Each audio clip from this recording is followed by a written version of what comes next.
don't know why Pac-Man was in my head this time, but we're here. It's all right. No Cooldown, episode 14. Another week, another Friday. We are literally here yet again, and I'm excited for shit this week, man. We made it. We've made it to another weekend. I am here, of course, with my podcast partner in crime. You already know him. You know what I'm saying?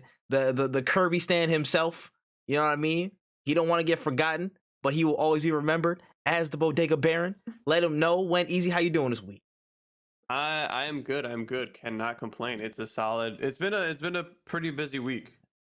100%, man. Like up and down, just everything. Like it's been really, really, really big for just. I mean, gaming in general, man. A lot of shit. Like we picked up business on all accounts. Like a lot of stuff is coming through, man. I still gotta like find some time to watch the JJK movie. You know what I'm saying? Get everything else in, but.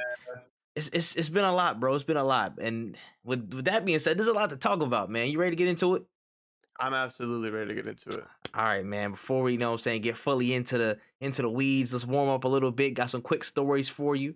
Let's talk about the first one of the day. So according to Variety this week, Jeff Bezos, as a matter of fact, the Jeff Bezos horrible drip simulator known as Amazon, they have officially acquired the production powerhouse in film and TV known as MGM for $8.5 billion smackaroos. Now, with the final closure happening this week, Amazon is looking to bolster its lineup of content on the Prime Video service app with a slew of new offerings that will be in the pipeline from this, assuming a deeper catalog and more productions on the move.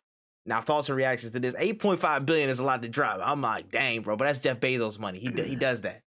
Yeah, that's nothing for them. It's interesting. The MGM like catalog, there are some hits on there, like there is some gas, but there's not a lot of growth. You know, like I was looking at the list, and it's like you got Creed, which is a phenomenal film series. Rocky, you got like a bunch of old shit, like you got Legally Blonde, Tomb Raider, things like that, which are cool. Like Fargo, one of my like Fargo's fantastic. It's a classic. And it's like you have these things, and it's like it's sick, but it's also like, well, what's the move here? So it's interesting that they copped up on MGM. We'll see where it goes, because it definitely will help the Amazon Prime like catalog for sure. Yeah, I'm just like, bro, damn, how you this bottomless pit known as Amazon's wallet, bro? They like MGM is huge. Like they've been literally alive for like a century, like Tinseltown type of days, bro. Like they've literally been around for that long. And Amazon was like, cool, you're mine's now. We'll take that from you. Like they got the catalog is probably gonna be ridiculous now, considering how many films MGM's produced. They're just like, yeah, that's us. So throw that on Prime. You know, they got damn near everything. Like I mean, they literally said the Creed movies, all the James Bonds. 21 Jump Street. Oh, I forgot about the James Bond movies. I'm about to say like 21 Jump Street. All the old joints, like, you know what I'm saying, for the older folks, Gone with the Wind and all that, Singing in the Rain and all that shit, Legally Blonde. You know what I'm saying? Like there's a lot of stuff that they got in the tuck, bro. Like for real. They got all the Hobbit movies. Got all the Hobbit joints. Like there's too many movies to count with that MGM just has, and now it's all Amazon. So in terms of catalog, that is completely like, yo, they got that joint on. I feel like they got it on lock a lot more. It's gonna be real different. You know what I'm saying, from the looks of it. Now, from the standpoint of production and what might come in the future, that's where it's like a big question mark. I'm like, again, you got so much to deal with. What the hell would you even pick from? Honestly, like, I in my opinion, I feel like they might touch on like, you know, like the 50s, 60s, 70s properties, then they might do like a spin on them, you know what I'm saying? Because I feel like a good amount of these are pretty modern day, and they wouldn't really mess with the content process of some of these studios that are actually making it, like the sub studios and whatnot, like the what's the name, the James Bond franchise. They wouldn't like undercut it and do something else, because they're in the middle of looking for a new Bond and kind of starting that like a couple years down the line, so they wouldn't necessarily mess with their flow. But I feel like now it's like, oh, it's like they're in a damn cherry garden or something like that, trying to figure out which ones do we get, which ones do we go. There's so many options around. They just got to start looking through and perusing what might be the next step. But hey, Amazon Prime Video, they might have some stuff, bro. They're low key like a solid platform. I just don't like their UI. I don't like their UI at all. It's weird. I do not want it to look like a store. I like the little Amazon store. I hate it. I don't like it. There's so many times where I've thought this movie was free, then I click into it and they're like, "Oh, you got to pay for this," and I'm like, "Wait a minute, I Yep, thought this was free." And it's like, "No, we put in the section with the Prime movies, but it's not a Prime movie." And it's like, it's I so don't know what's going on here. convoluted. It's convoluted. I'm Yeah, like, bro, like, y'all lucky I got some bangers on there, bro. Like Vinland Saga and whatnot. yeah. That's where I I'll first look watched. something up Yeah, before I'll go into the Amazon thing. Like, I'll look it up. I was like, "Oh, it's on Amazon." Then I'll yeah, go and into then Amazon go and in. search it. Facts. Yeah, y'all gotta fix up that UI. If you're doing all this 8.5, you know what I'm saying? Slide maybe like half a billion to like fix that UI stuff, and we'll talk. We'll For see. sure. We'll see you, Jeff. You know what I mean? We see you out there. Might need to spend some money on a stylist, but it's cool. Let's keep going. I ain't gonna talk shit. I'm looking like an old like GTA 4 character right now. Let me just chill out. Speaking of streaming services, after raising prices to around $20, Netflix is starting to find ways to stomp out the password sharing that many allegedly have been doing on the site. You know what I'm saying? So the director of product innovation at Netflix, Kxngviii Long, stated in a GameSpot article that password sharing is impacting our ability to invest in great new TV and films, and that the company is working on the way for subscribers to add accounts outside of their house while paying a little bit more. Now, they've been testing some methods in Chile, Costa Rica, and Peru, with potential changes being readied for bigger markets. So, thoughts on this? Um, I think it's stupid. I understand what they're trying to do, but it feels like it's one of those like situations where it's like you ever see somebody who doesn't have enough memory on their phone, and instead of deleting pictures, they'll delete like the news app or whatever. It's like Yeah. that's not even that big of a thing. Like that's what it feels like. It's like we gotta crack down on people sharing the passwords, and it's like it might give you some more money back, sure, but maybe we need to refocus on what you're investing in. Like maybe it's not the passwords that's the problem. Maybe it's like the shows that you put a lot of money into that flop, or the movies that you put a lot of money into that flop. Like maybe it's that. Maybe we should be looking at that. Another thing too is if you cut down on the password usage, those big numbers where they're like, oh, this movie's gotten 1 billion people to watch it. Those numbers are gonna get reduced drastically the less people you have to watch your stuff. So I don't know. I just feel like it's gonna be doing a lot more harm than good. But I don't know what the numbers look like. They might be losing a lot of money. Like it Yeah. could be like, yo, we're getting hit really hard. But um a tweet that I saw that really put everything together was like, hey, it's funny how Netflix was became a thing because they wanted to help the user. And that's why they beat out Blockbuster. And Yep. now it's kind of like they didn't learn from what happened with Blockbuster. Either you die a hero or you live long enough to see yourself become the villain. This is what this shit is Yeah. right here. You see this? You see this Netflix? You turn into Two-Face, boy. What's going on? I thought you really used to be somebody, man. What happened? You turned all Hollywood and stuff like that, getting new movies and whatnot, and you just turned your back on it. What's happening, man? If I want to share my password with 8 other people across 3 different continents, that's my business. Ain't got nothing to do with you. That's my wallet. You're getting the same money every month anyways. It's cool. Don't worry about it. Allegedly. Now, in general, I'm like, yeah, for a company of this size, you already know the business sense is going to come first. So they're going to look for any possible ways to increase their margins as much as possible. So they're looking at every opportunity and avenue of where they lost revenue. Like, okay, these niggas been stealing so much stuff. They've been stealing so much password. We got to get them out of there, bro. We got to like find a way to get in on this because we're potentially losing, in certain possible scenario modeling, we're losing like this much money from them sharing passwords with people instead of them getting their own account. So they need to find kind of that middle ground or a balance to kind of recoup some of that money that they're potentially losing that they're looking at. So whatever, from a business stance, it's cool. I'm not partaking because I'm gonna get mine. You know what I'm saying? I'm leaving here with something. Yeah. I'm not gonna lose out like this, bro. I'm just like, this is just opening a lane for other competition to be like, yo, once we have fair competitive pricing like this and we stay that way, and I hope a lot again with the market, as soon as people start to catch up, then they'll start to again reevaluate their pricings and whatnot. And that's what makes things like, okay, once HBO Max, again, thank you, Charles, in the chat. Once HBO Max fixes up the UI, you know what I'm saying? It's real, like it's gonna be a long night for Netflix because of HBO's offering. You know what I'm saying? When apps really get stuff together. Disney Plus is already, again, going strong. And if they get like some crazy franchise or whatever on top of the stuff they already have, like that, like it's really a wrap. It's really like a close competition. That's where Netflix has to reevaluate their status as a market leader because everybody's done caught up in one certain aspect. You know what I mean? Like the advantage of being one of the first platforms to do this is going to start wearing off as they kind of make moves like this to, again, maximize their share price. Because at this point, there's not much else left to go in terms of innovation. So they have to find these micro ways to keep their margins high. It's also very interesting too, because I know that at least from my understanding, I share my Netflix account. I'm in a family plan with like my brother. And it's only two of us who really use this account.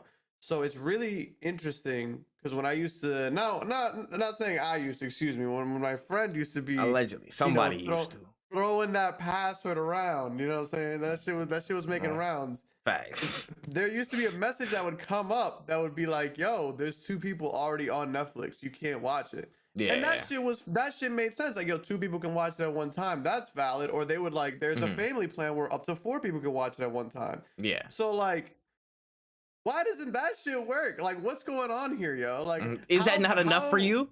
You know what I'm saying? Is that plus adding money to this fucking membership every 3 months not enough? Who's running the numbers on this shit? Who's running the numbers? Facts. The math is really not mathing. I just want to know, bro. Like, this is like, yo, they really want to milk as much money out of their system as possible so they can get there. Again, it's all about the margins. It's all about that share price, stock dividend. The more break, you know what I'm saying, the more, you know what I'm saying, money they get back at the end of the year on their check. So I feel like that's like an option they'll explore continuously, is how they can, you know, kind of dip back into the user experience and get money back from it. Yeah. It's interesting. We'll see where this lands Netflix in a few years. Yeah, 100%. Boy, you know what I'm saying? I'll be watching. From whose password you will never know. But we'll see. All right, on to the last story of the warm-up this week. It is with slightly sad news. Of course, this week EA announced that their annual summer event, EA Play, has been canceled. A representative of the company came out this week to state that more will be revealed for the projects that are coming along when the time is right for each of them. But the live event and, of course, live streams for the summer are officially canceled, called off. They are done and dusted for 2022. How are we feeling about this, man? Are you asking me how I'm feeling about EA? Okay. Right now? Let me qualify first. I got feelings about EA. I got a lot of feelings about EA. Let me qualify. How do you feel about the closure of EA Play in terms of our usual slate of summer releases and, you know, the big festivities of, you know, the spirit of E3, as it were, the ghost of E3 now? So how do I put this? Fuck EA. Like, the EA, like, yo, y'all, like, what are y'all doing? What are you guys doing? What are you guys doing? Y'all don't even got EA, like, what are they doing? Like, answer, like, but like, dead ass, like, what the fuck are they doing? Because they're not doing shit right now. It's Respawn that's doing all this shit. What is EA doing? You tell me, because y'all don't got EA Play. I haven't seen one fucking update for fucking Battlefield 2042. Oh, wait, I'm sorry. We got scorecards. Excuse me. How dare. They canceled that summer event, by the way. Yeah. Oh, there was a summer event for Battlefield? I'm pretty sure it was part of the EA Play stuff, but then that's... Oh, yeah. It's not fucking surprised, which is crazy because the motherfucker who I spoke with on the EA help support window was telling me, is like, hey, don't worry, the team is working on something to help your fucking player experience. Fuck them. There is no player experience because this shit doesn't work. There's so many things wrong and they just keep pushing along because Apex is doing good. Honestly, at this point, I want Apex to flop. I love Apex, but I need something to happen because these people are letting Respawn carry the weight of the entire company, and it is showing in almost all aspects of every EA game I've played so far. Because I'll go into fucking Apex and I'll see so much microtransactions and packs and shit being pushed on me. I see barely any change in actual gameplay. We lost control, which was everybody's favorite mode. We don't know when we're gonna get that shit back. And it's like, hey, we're gonna take time for ourselves. You know, we need the time to really focus on us. Focus on us. It's like you're trying to break up with me, but you're still like, no, we're still together. We're still exclusive, but like, I need time away from you, motherfucker. I need what are you like? What are you doing? What are you doing? So those are my thoughts on EA.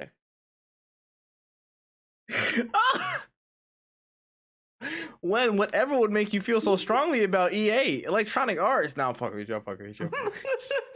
Please, you know what I'm saying? If y'all have it, go check WenEazy's Twitter, bro. Just search up WenEazy on Twitter. There's a reasoning behind this. Now, I wouldn't go so far as that, but me personally, but I think you do have a point though. There is like a sort of, it's like a dead state or like a state of like silence, and it's like, okay, we have our same breadwinners and we're just gonna keep the status quo there. We're not gonna really push anything right now because certain things didn't work, certain things didn't flop. So let's just kind of go into our shell and just keep these two ones that are successful up in the forefront and not talk about anything else because we ain't got, you know what I'm saying, no time to be losing, you know what I'm saying, like public face or whatever, just off this stuff. Keep them on Respawn, you know what I'm saying? Keep them on Respawn, keep them on FIFA, and that's it. That's what it is right now. And I'm just like, bro, that's tough. It's a tough situation because it's like, yo, none of these studios probably have anything ready right now.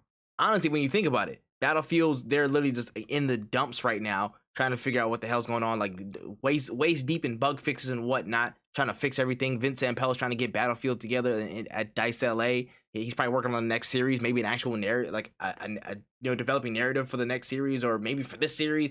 I don't know. I don't know. That's on that side. There's a bunch of projects in the works that we haven't really heard too much from yet on the EA side. March Madness might be coming back for basketball, but then we got like one tweet the other day and then that was it. I'm like, bro, show me something. Show me something you're gonna tell me. If you're gonna tell me March Madness is coming back, show me something. Like that's been, pretty much that. And I can't really think off the top of my head of anything else in terms of EA in the pipeline that's like, substantial, worthwhile, like that we're looking towards like that. Like, can't really put my finger on it. So everything that I can think of is Respawn ran. Like everything, like it's Apex. I don't even talk about the sports games because I'm not in that realm, but I haven't heard of one FIFA's just FIFA, and Madden, I don't care.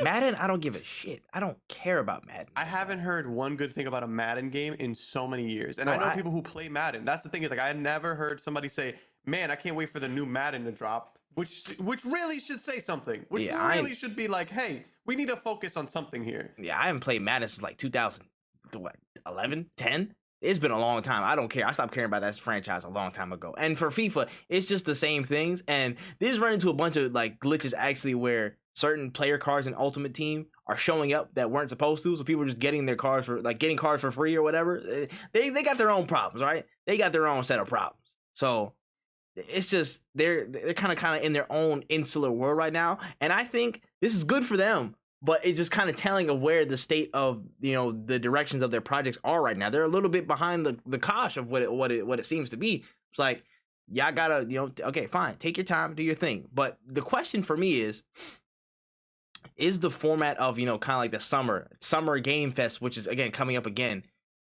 Is that the way for these people anymore? You know what I'm saying? Is that the way for game companies anymore? Because everybody's doing state of plays, everybody's doing that thing. Are we officially like done with that, and like you just get whatever you get from the studio whenever they're ready to show it? EA should have never did it.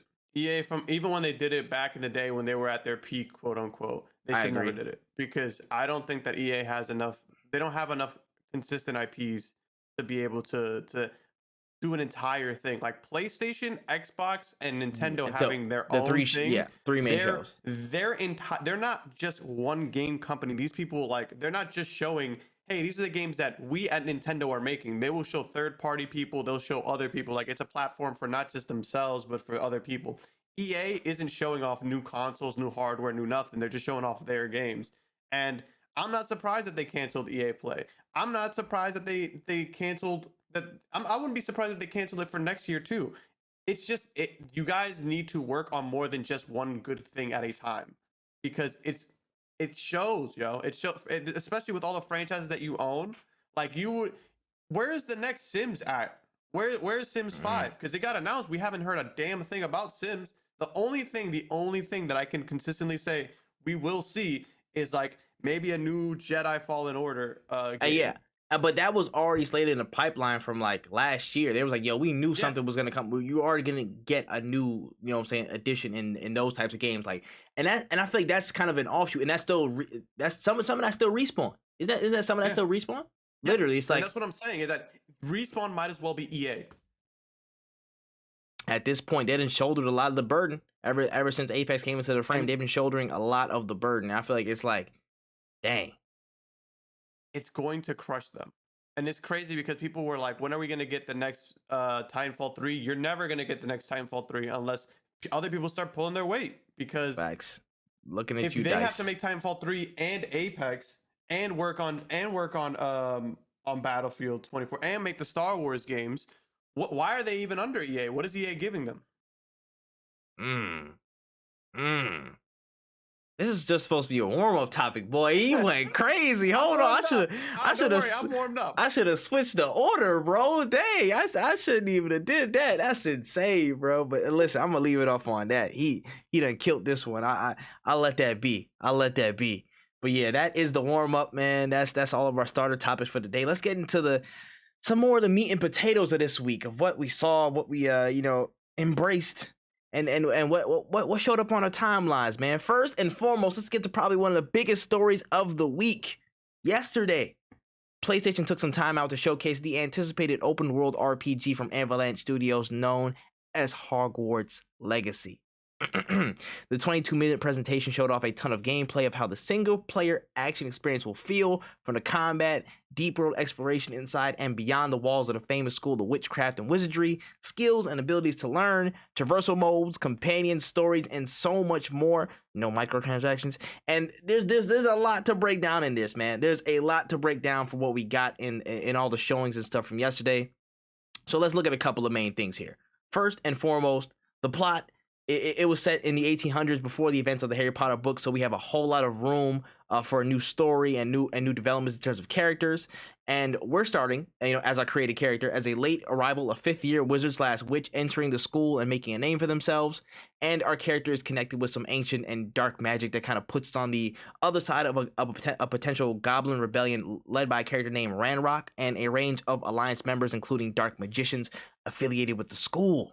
Now, there's a lot of stuff behind this. In terms of environment, we have a lot of deep exploration within and around Hogwarts as you attend different classes, create bonds with characters in common areas between floating staircases, exploring areas beyond the palace or beyond the school, like Hogsmeade and Black Lake in the open world, having access to traversal modes like, of course, the broom, you know what I'm saying? You got to whip around the broom, hippogriffs, and potentially more, maybe dragons, I don't know. And from the combat standpoint, it's looking like a real solid mix of enemy types that you fight from trolls to little goblins to other wizards yourself, and you have like a parry system, deflects for spells, stuns and openings for spell combo extensions, a range of finishers and spells across several classes that you can fit and pimp to your own benefits and playstyle, a skill and ability system that also has an effect on opening new upgrades that you can apply. For example, you can gain some invisibility spell to sneak past enemies rather than just fight everybody straight up. You have some potion brewing that enables boosts you can work on in a place called the Room of Requirement that also enables you to, grow your own plants, if you want to do what you want to do, get a little green in there and make your new potions to help you out in your playthrough. Of course, do it. And you also have companions that you can find throughout the school that you can befriend and bring with you on your journey. So there's a lot of stuff there. Let's start with the plot in general. We'll start with the plot section and general reactions. How you feel about it and how you feel about the story in specific. So it being set in the 1800s is funny because they were going through I know this isn't part of the plot, but they were going through the customization options of how you can make a character. And because Elden Ring is so recent, that's a game that's you don't see any black hairstyles in it. And while they were showing all the customization options, even though the main character that they made was somebody of a darker complexion, they still didn't have any like black hairstyles. Hit the nail on the head. Like the one girl had really curly hair, but it wasn't like that curly. You know what I'm saying? Like it looked more Spanish than anything. And I was just like, I guess. I also like, because it's in the 1800s, people are going to say that dumbass excuse. Oh, it's in the 1800s that they didn't have black hairstyles, and as if black hairstyles just came about Yeah, out of just nowhere. just magically appeared. You know what I'm saying? Came out of a disco ball in like 1960, 70. Get the fuck out of here. Or it's weird. That was when I reacted to it. That's like one of the first things I said. I said, one, I'm conflicted, but we'll get to that at a later part of this discussion. Yeah. And then the second one was like, yo, I can't wait to be a black wizard, man. I need these hairstyles to be on point. But for me, I'm like, hopefully a part of this character select for your own play style and play through, they really take a look at these hairstyles and fix them up. You know what I'm saying? They have time to. You know what I'm saying? They have until the end of this year, apparently, according to the release date 2022. So we're looking at a lot of room, hopefully, you know what I'm saying, to make some hairstyles that are decent, please. Yeah, the setting, I understand why they put it back so far. I'm assuming it's because I'm not a big fan of the I'm not really tapped into the Harry Potter lore, but I'm assuming it's because they want to like be before the events of the movies. Yes, if I'm not correct. mistaken. Correct. Yeah. Everything, So everything is like 1900s and on. I understand why they're doing it at that time period. And honestly, I kind of like it because it lets you really tell your own story. So like I agree with the time period.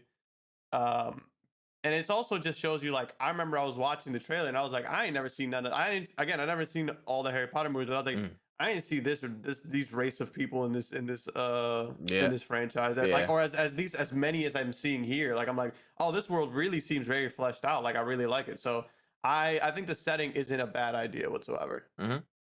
Now for me, absolutely love this idea. Just again, keep it away from the Harry Potter stuff, but I feel like the fact that, you know, from what we saw, they seem really dedicated to creating those links to the story and the things that we know and love and how things set up. We can talk about it a little bit more on the environment side, but in terms of the plot and story, it seems like they will definitely have some ties to, you know, the people who we might see or people who've come to know from the actual series. I feel like we'll actually get that introduction to some of them, you know, at some point, or maybe like a precursor to maybe their parents or relatives or whatever. But I like where the plot's going. It talking about again a goblin rebellion and like ancient magic, and it's kind of like, you know, it's been alluded to beforehand from my experience at Harry Potter. It was like we didn't see it like official, so we might get some real like, you know, wild shit on that end, and like other people tapping into ancient magic and like, you know, different little subplots. It looks really really cool in terms of the story and the fact that, yo, I think somebody said it on Twitter, but we can also get into it a little bit later. But like, it just like, yo, a magical bully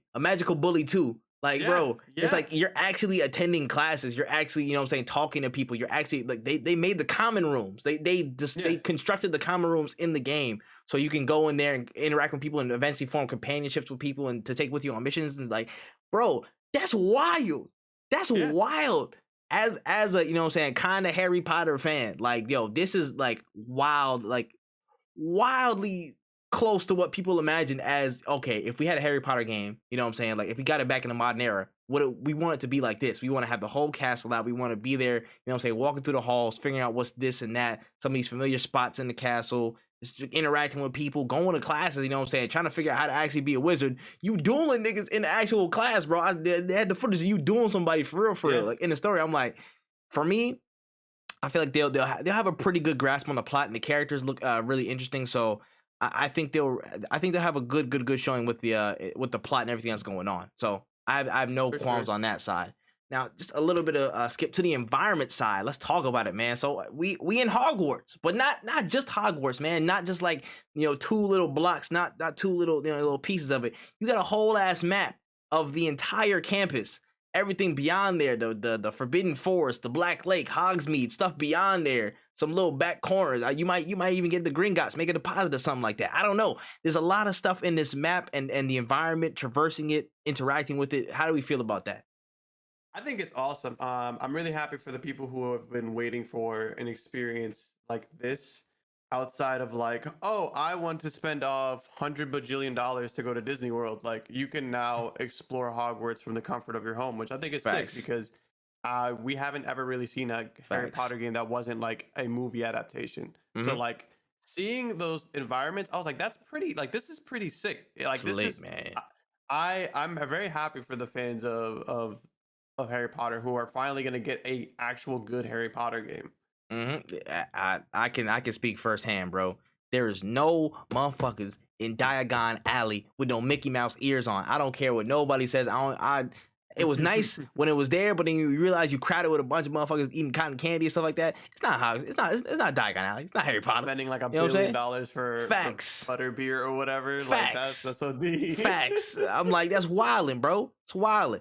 But that's beside the point. The environment in this game looks really, really cool. And one thing that actually I didn't mention was the fact that they added, weather effects. Like the seasons will change. So you're going to have a lot of different, looks at Hogwarts in the snow in the wintertime. You know what I'm saying? At Thanksgiving, you might have the whole, you know what I'm saying, the dining hall turn into, what's it called? A Christmassy type of thing, like in the movies. Like there's so many instances and intricacies that they've included into the stuff that we saw so far.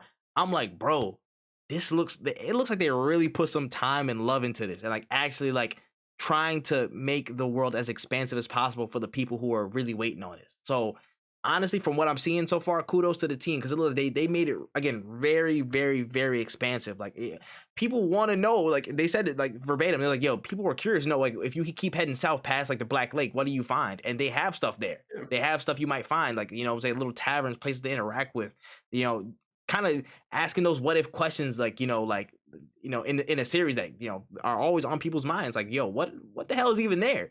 And you have a chance to figure that out. So in terms of the environment, I was heavily impressed. And you know what I'm saying, just the fact that I can be on a broom and better yet a hippogriff and just chilling. I'm ghost riding a hippogriff like throughout the map, just chilling. Like okay, I'm waiting to drop a spell on this nigga, man. I'm gonna drop a dime on it for real. I'm like, I am very, very, very much ready to explore the environment, man, because it looks very, very good, and it seems to me like it'll be a lot fuller than we think. That's what it feels like to me, especially with the POIs and everything like that. So I'm loving it so far. And let's stop on one more major, bullet point of this: the combat, man. We can't talk about a game like this if we don't have the wizardry and the witchcraft and combat. And so far, it's looking pretty solid, man. It looks like you have a really healthy mix of spells, whether it be, elemental spells like the fire, like the little finishes, and like he had like a ring of fire after like a finished combo and stuff like that. You have like gravity spells to pull them and stuff. Like there was so much variety in what I saw in terms of the gameplay. Like you had again deflections and parries. You could open up for counterattack, use environmental damage. You can use like little barrels and stuff or things you find in the environment to throw at people. R1s like for kind of like magical grabs in a sense, and kind of having people up in the air. Of course, there's little dodge mechanics. There was so much again with the skills and abilities as well. You get a little boost and also with the potions, you get so much, I guess, variety potential in the gameplay from what I was looking at, man. Because it was almost too much to process in one go. Like there was so much there. I think the combat's interesting. I'm really loving the interest in Magic games recently. Like for Spoken, I feel like it was one of the first ones where I was like, whoa, Magic this makes Magic look super sick. Like we need more games like this. Yeah. And Harry Potter is like really, I mean, obviously you're a wizard. Yeah. And it looks really, really fun. Like I think it's really interesting the level of depth that it has just from spells alone is like crazy. And then they add like being able to craft potions and being able to like pull out like the mandrake thing. And I was like, oh wow, this is like literally really, like that's nuts. You didn't have to add that, but you did. And I'm like, this is kind of beautiful to see how much work you guys have put into this. Bro, it's looking like amazing. Oh yeah, also one thing, backtrack a little bit about the environment and potentially combat as well. Like there was a little tidbit in there that I saw. I was like, okay, you can if you see wounded animals or something like that, you could also nurse them back to health. And like they could possibly aid you or something like that. I'm like, bro, like having these little like, random occurrences pop up, they could possibly help you, or they could be like, like an actual mount or something like that. That's kind of crazy. That's wild to think about. If they turned into pets, like that would be insane. Like that would be nuts. And I think you have some. I think you do have some pets because, like, he was literally like, there was like a little section of the comb, and the little guy looked like a platypus or something like that. He was like, Nick, get that shit off me. But it looked like it looked like a cool pet. I'm like, yo, I don't know what is going on, but it just looks like there's so much, interactable quality in there.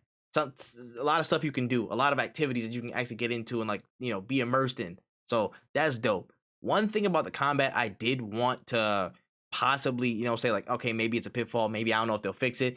I'm personally like, yo, is there a way to make you more mobile as a wizard? I know the general thing is you're gonna stay in one place and be kind of stationary as you cast spells and do your thing and blah blah blah. But if there's like a skill or ability that's like gung ho from Call of Duty that makes you like be able to move while you cast spells, or maybe you have a bigger penalty to cast spells or something like that, but you're still mobile, I would take it. I would take it. Yeah, maybe it might depend on the playstyle. You could be a little bit weaker, but you have more movement. I don't know. I would definitely take that as an option because I feel like you don't. I feel like there's this potential to honestly make it really cool, but you could literally just like, doing dodge, roll, run, spell, combo. You know what I'm saying? That's just being me being nitpicky. Me being nitpicky. So I think that there is like, because I saw like one of the spells he like teleported to like the side or forward. Oh or yeah, whatever. yeah. So He did have like a dash move. Yeah, you're right. Yeah. So I think there is like dash moves, but I think that while you're casting a spell, you will be stationary, which could be their way of like making combat interesting. Yeah. Because like it makes it.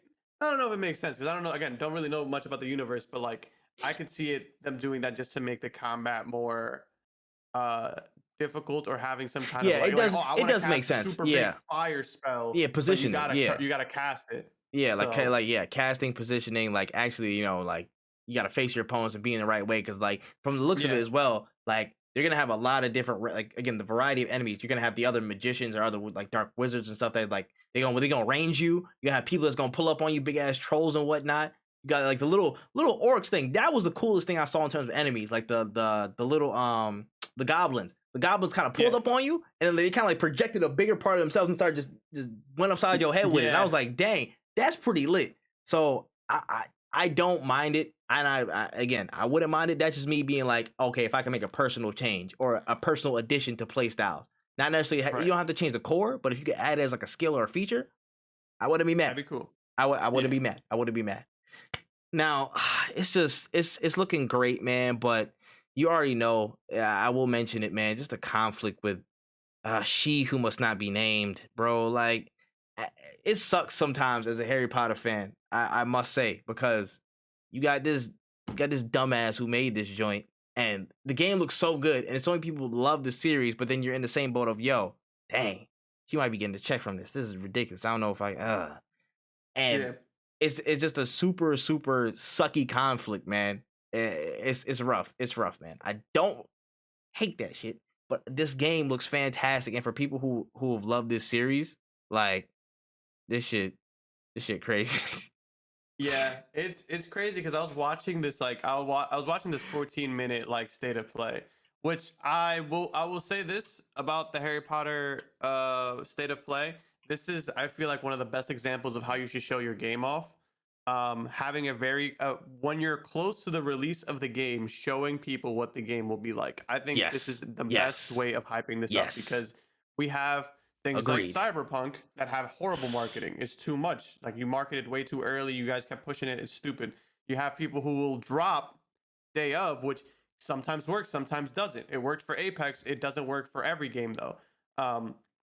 But you have like, this is the perfect example of like, hey, this is a game that is going to come out soon, and look how done it is. Facts. That being said, I will not be buying it whatsoever.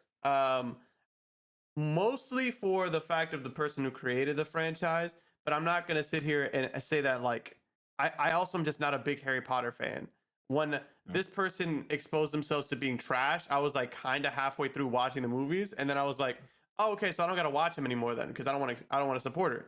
So I stopped, and like I just kind of accepted like, this is a franchise I'm just not going to get into. For anybody else, like, if you buy it, I'm not going to judge you, because I know how much this shit means to a lot of people. I have friends of mine who literally grew up and love this franchise and fucking hate her because of what she's done and how she's tainted this franchise. If you buy it, go for it. I'm not going to judge you or whatever. It looks like a really good game, and it sucks because it looks like a game that I would love to promote, and I would love to be like, hey guys, look at a single player game that has all these features, has all this good shit. No microtransactions. I don't believe it personally because I've seen too much crafting stuff, and like he was like, so he was growing a mandrake or whatever. I hope I'm saying it right. And it was like 25 minutes for the next one to grow, right? So I was thinking to myself like, they're gonna don't farm build this. Don't do it. They're gonna do. You can little time joints shit right now for $5 for $4.99. Harry Potter points. Like, you know what I'm saying? get a time spell and speed up your growth. Like, if nah, you spend bro. 100 golden snitches, you can get all your stuff to grow. Like Dog, I stop. see it like that. I hope it's not. I hope that's not the case because it's a single Yeah. player game. Who gives a fuck? But the game looks amazing. The promotion is great. Almost everything outside of the one person is great about this game. And even you know what's crazy is that I remember before I even started this up, I'm like, I don't even really like a lot of the shit about Harry Potter. Like, I hate the fact that they use wands. Like, everybody uses wands. I hate that because I'm just like, that shit looks corny. Like, I'm a big staff or like big magic. Like, I like magic to be like more than just the active, thingy or whatever. Nah, shout out to Robert Pattinson though. Shout out to Robert Pattinson. Yeah, My only nigga who held it like a cat though. I'm like, yeah. That's my character right there. And like when I was watching it, I was like, man, they're just me in robes and preppy shit. Like, this is gonna look stupid. I was watching, I'm like, wow, the customization is cool. Like the clothes customization, because they need to work on those hairstyles. Like the clothes customization, like it all looked really good. And I'm like, yo, it's crazy that one person just fucked this whole shit up by saying a few fucking words. Yep. It's wild, man. Conflicted, but I don't even want to like keep it. I don't even want to keep the emphasis on her at all. You know what I'm saying? You already know how you feel. 1000%. Double. You know what I'm saying? Double middle fingers to her. You already know what time we on. 1000%. But in terms of the game and the development team, I feel like it's evident that they love this series, and you know, you could see it in a lot of the gameplay snippets, and especially the talk after of how they built the world and what they were trying to do and build their own story out of it. And they kind of kept far away from, again, anything that had to do with like the Harry Potter series itself, but keep it in that wizarding world. You can clearly tell that they put time and effort and love into that like crazy. Like, it's insane. So specifically to the team that is making this, and you know, the fans that are looking for this team's project from Avalanche, man, I would say y'all are doing a good job, man. Y'all are doing a good job. You guys are doing fucking amazing. For that team, and for the fans that, you know, love Harry Potter for what it is and the wizarding world for what it is. Yeah, I really do hope this comes out great. Honestly, I'm still looking out for it. You know what I'm saying? Like this might be one of the ones this year. Honestly, this really could be in that game of the year conversation. So it's early doors. We haven't seen, you know, the finished product, but this is 100% one to watch. 100%. The best thing they could do market wise now would be like, hey, this person who everybody hates receives only this amount or whatever the fuck. Like, they broke it down like, yo, if you support us, it won't necessarily be towards or whatever. But I don't know if they even can do that. But again, just say, we'll Ayo, the money's going to WB, bro. The money's going to WB, you know what I'm not saying? them like, niggas. just them or whatever. Facts. But we'll see. Since WB owns the properties or whatever the hell, like, or amount of rights for the games. It's one of the first licensed games where people are asking, because nobody ever really gave a fuck about how the licensing agreements work. This is one of the first games I've seen where people are probing into how are these proceeds being cut up between parties. You know what I mean? Literally, they're literally being like, did she get one lump sum and now you get the license, or is she getting a percentage, royalties? Like, was it because people are like, if you tell them like it's royalties, they're not going to be inclined to buy it. If you were to tell them we paid her off one big lump sum to just use the license, then it's different. But like, it's crazy. That's how much people want this game to succeed. Yeah, but it's like, yo, we gotta find the angle to make sure we're on the all clear. We gotta check all these boxes, bro. Keep her crazy. Back it up. But Hogwarts Legacy. Yeah. Well, you can't get in. You don't get a wristband. I don't even know you. Like no, that. JK, I'm not gonna mess with you for the free. Oh God.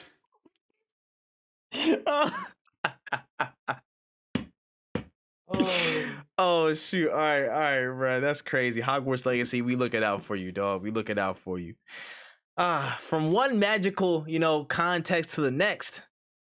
Everybody's favorite torture device as of late, Elden Ring, has continued to make a lot of noise since release. You know, a lot of good things have been happening around there, man.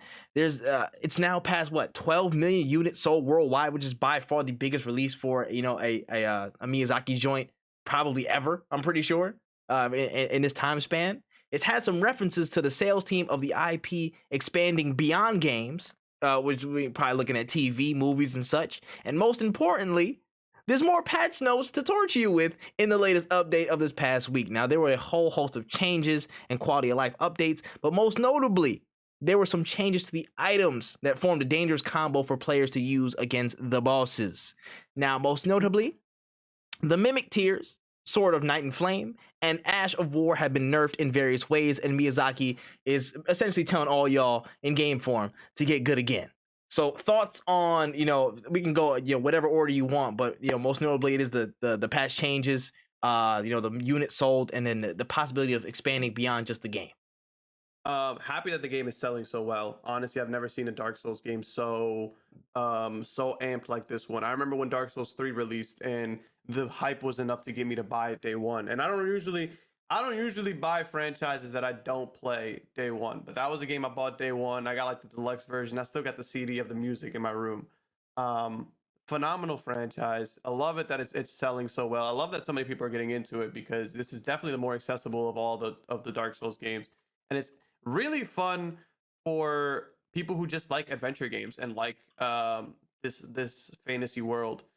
I hope they expand the world that it's in, because I think there's a lot of areas that you can grow, and it would also include more people into the community, because I would love to see people who are like, I don't really even like video games, but I started watching the Dark Souls series or whatever, and it would be sick. Like, I think it would be really fun to watch. Personally, as a person who likes the lore behind this stuff, I think it's really interesting because I really love, like, the one thing I love about Dark Souls, the environments are fucking nuts, and the bosses that you fight, all of it is really, really, really cool to me. So I would love to see a TV show, maybe an anime or whatever, about the game. As for the patch notes, like, so I don't know if it's like, yeah, if y'all was in my stream yesterday, there was a fucking knight on a horse that I swore to God before this update I would have been frying. But I digress. Anyways, I don't know if anything got. The patch notes is saying that they didn't do shit to bleed damage, but I don't think that that's fucking true. But besides the point, I think it's really interesting. Somebody pointed out, they were like, I don't really like the fact that I don't really like these updates of like balancing, because it doesn't feel like, the one person was saying, like, it doesn't feel fair to us to get nerfed after I worked so hard to get these X, Y, and Z, because like, it's cheesing the bosses, yes, but they were saying like this game also will cheese the shit out of you, and it's not wrong. Like, it's not wrong, because there's times where like I'll get hit once, one hit will domino me into dying, and even though it's like not something that I should have died to, kind of thing. So it's like one of those, like, especially when they were saying like it's a single player game, so like even though these moves might have been OP in PvP, this PvP isn't necessarily it's not an integral part of the game. You could even turn PvP off if you wanted to. So I'm like, I see what you're saying. I do think things need to get nerfed to make other things more viable, in my opinion, or even make other things buffed to make more viable, because I would really love to run a poison build or whatever, but I don't think that shit's even really worth it as opposed to like a bleed build or other stuff, right? So I'm happy that things are getting shifted around. I'm not against the updates or whatever. It really just depends on what we will see going forward. But I would love to see an expansion of the franchise for sure, because I think even like people like you who you don't like Dark Souls and you're not going to get into it unless it's bought for Tripp. So if y'all wanted to see Tripp hurt himself, y'all could just buy it for him. For somebody like you, I could be like, yo, now you can join in the conversation when I talk about like, oh, I love the world, and you're like, oh, really? What about him? Like, yo, watch episode 3 of the series, and you'll see my favorite area of the game, kind of thing. Okay, I feel that, and honestly, I agree. We can go. I kind of go from that relatively same order. So yeah, 12 million units sold for a Dark Souls game or a Dark Souls S game from them is ridiculous, and that's the sign that it's finally hit again that big stride. We talked a little bit more about it last week, but it's now mainstream. Dark Souls, Elden Ring, those types of games, they are now in the big time. You're now in that conversation of what I'm saying, those top titles that you're looking at. Whenever they drop, you're looking at what I'm saying, like in those big types of conversations, you're gonna be in the heavy rotation for a long time. So the future games that come after this, they have a big shoes to fill, because people are gonna be looking out for these types of games, these types of titles again. It's officially their big step into this whole mainstream. Like, literally, that's the big thing. And credit to them, credit to Miyazaki and the entire team. They're making really, really engaging experiences that are gaining so many people by the day. You know what I'm saying? I'm enjoying everybody playing it, and they're paying, so it's fantastic to me. You know what I'm saying? Like, this is dope. This is dope that games are, games from all over and games with different spheres, not just Call of Duties, the Halos and whatnots, are getting this type of shine. They're getting this type of mainstream love and attention, and that's beautiful. In terms of the IP expanding beyond games, I feel like that's everybody's kind of bag nowadays. So you want to, that's everybody's thing, bro. It's like, yo, we want to make an expanded universe. And I'm like, that's fair. That's fair. I mean, some of y'all are not suited to it. Some of y'all are. So it's like, whatever, cool. But if you can create an engaging story and you have George R.R. Martin's, backdrop of lore to work off of, this seems like it has some potential to actually, go somewhere to me. Because you literally have, like, George R.R. Martin's blessing on an actual IP. So it's like, it's not that easy. It wouldn't be that hard for them to go, okay, cool. We made all this stuff. Take this story, take that storyline, take this gameplay, smash it all up, TV series, boom. So I think the pipeline for that isn't that difficult. It's not that big of a hoop to jump through. That's cool. You know what I'm saying? Honestly, I'd be really interested in seeing what an Elden Ring series would look like, because I feel like there's some cool underlying storylines and stuff that I haven't seen yet, or I haven't known too much about, that are relevant to the game and in the game. So it'd be nice to get a look at that. Like, there was like the one story of like it was like a singing giant ass bat or some stuff, like on a cliffside or whatever. Like, it was like some giant bat or something. It's like you're singing really beautifully. It was like a beautiful ass singing, like opera, like I know whatever. What you're talking about. And I don't know. I was like, yo, why the hell is that even there? What the fuck is that? Is that even a thing? I'll be interested to know. Like, like one of the subplots in there. Like, it seems like there's a lot of like cool anecdotes and little parts of the world that fill it up that I don't see from an outsider's perspective. So yeah, having a show to kind of fill in maybe some of those gaps, to talk about a certain character's story, that'd be cool.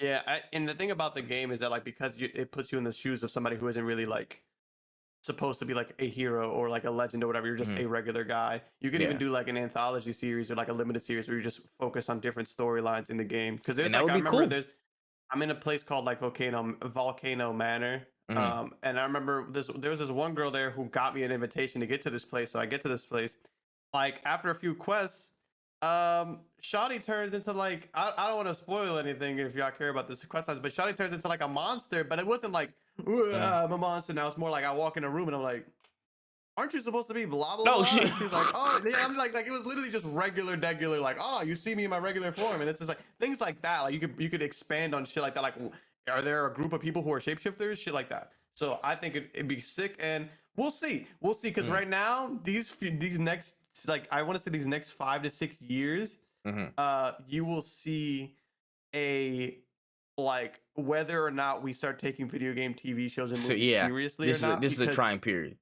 Exactly. And so we'll see if they expand into like movies or live action, or if they just stick with like anime or like animated shows, which is honestly, I feel like the easiest and safest route. And I don't know why people just don't fucking do that first. And we'll see what happens. Yeah, where I feel that.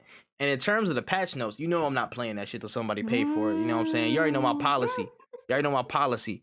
I'm not playing that. I'm not playing no type of game I want to unless somebody pay me, or literally send me a code. I'm not doing it. And as for these patches, good, glad. I'm so happy to get nerfed. More enjoyment and entertainment for me. I'm glad y'all feeling pain. I'm glad y'all OP tactics are gone. I love it. I love every second of it. Miyazaki, keep it up.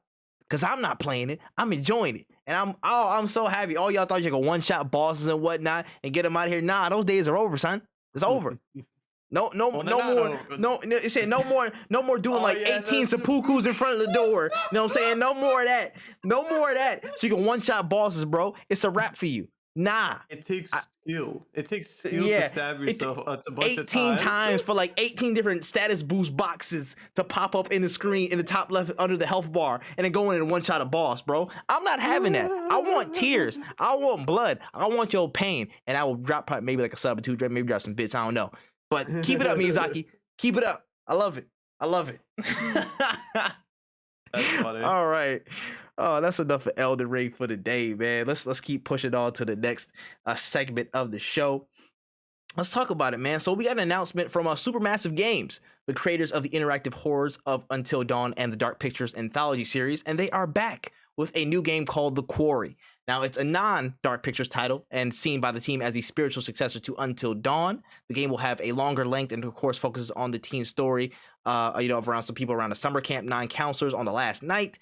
It's similar to Until Dawn, And they're just surviving the final night of summer camp before they go back home in the morning. And they have other people, the elements, and potential monsters that might be lurking around the shadows. So they got a lot to deal with. And it has a full cast of stars, including David Arquette, Ariel Winter, Justice Smith, Brenda Song, and more. And the game is dropping June 10th for PlayStation 4 and 5, Xbox Series X and S, and on PC through Steam. So what are we thinking about this one, man? They back with another joint. How we feeling? Those games are sick. I gotta start getting into them. I want to get into them with Panda, but like I gotta figure out a way of doing it so that both of our audios we can hear the game and enjoy it at the same time. Yeah. Those games are sick. It's crazy to see. Like I was like watching it. I was like, is that the guy from the Get Down? And Yeah, oh, it is. And I was like, that's crazy. I also thought it was hilarious in the trailer. Like the beginning, he's like, all right, you guys ready to go? It's like, yeah, he couldn't turn the car on. And then later in the trailer, he leaves by driving away. And I was like, what the fuck is that?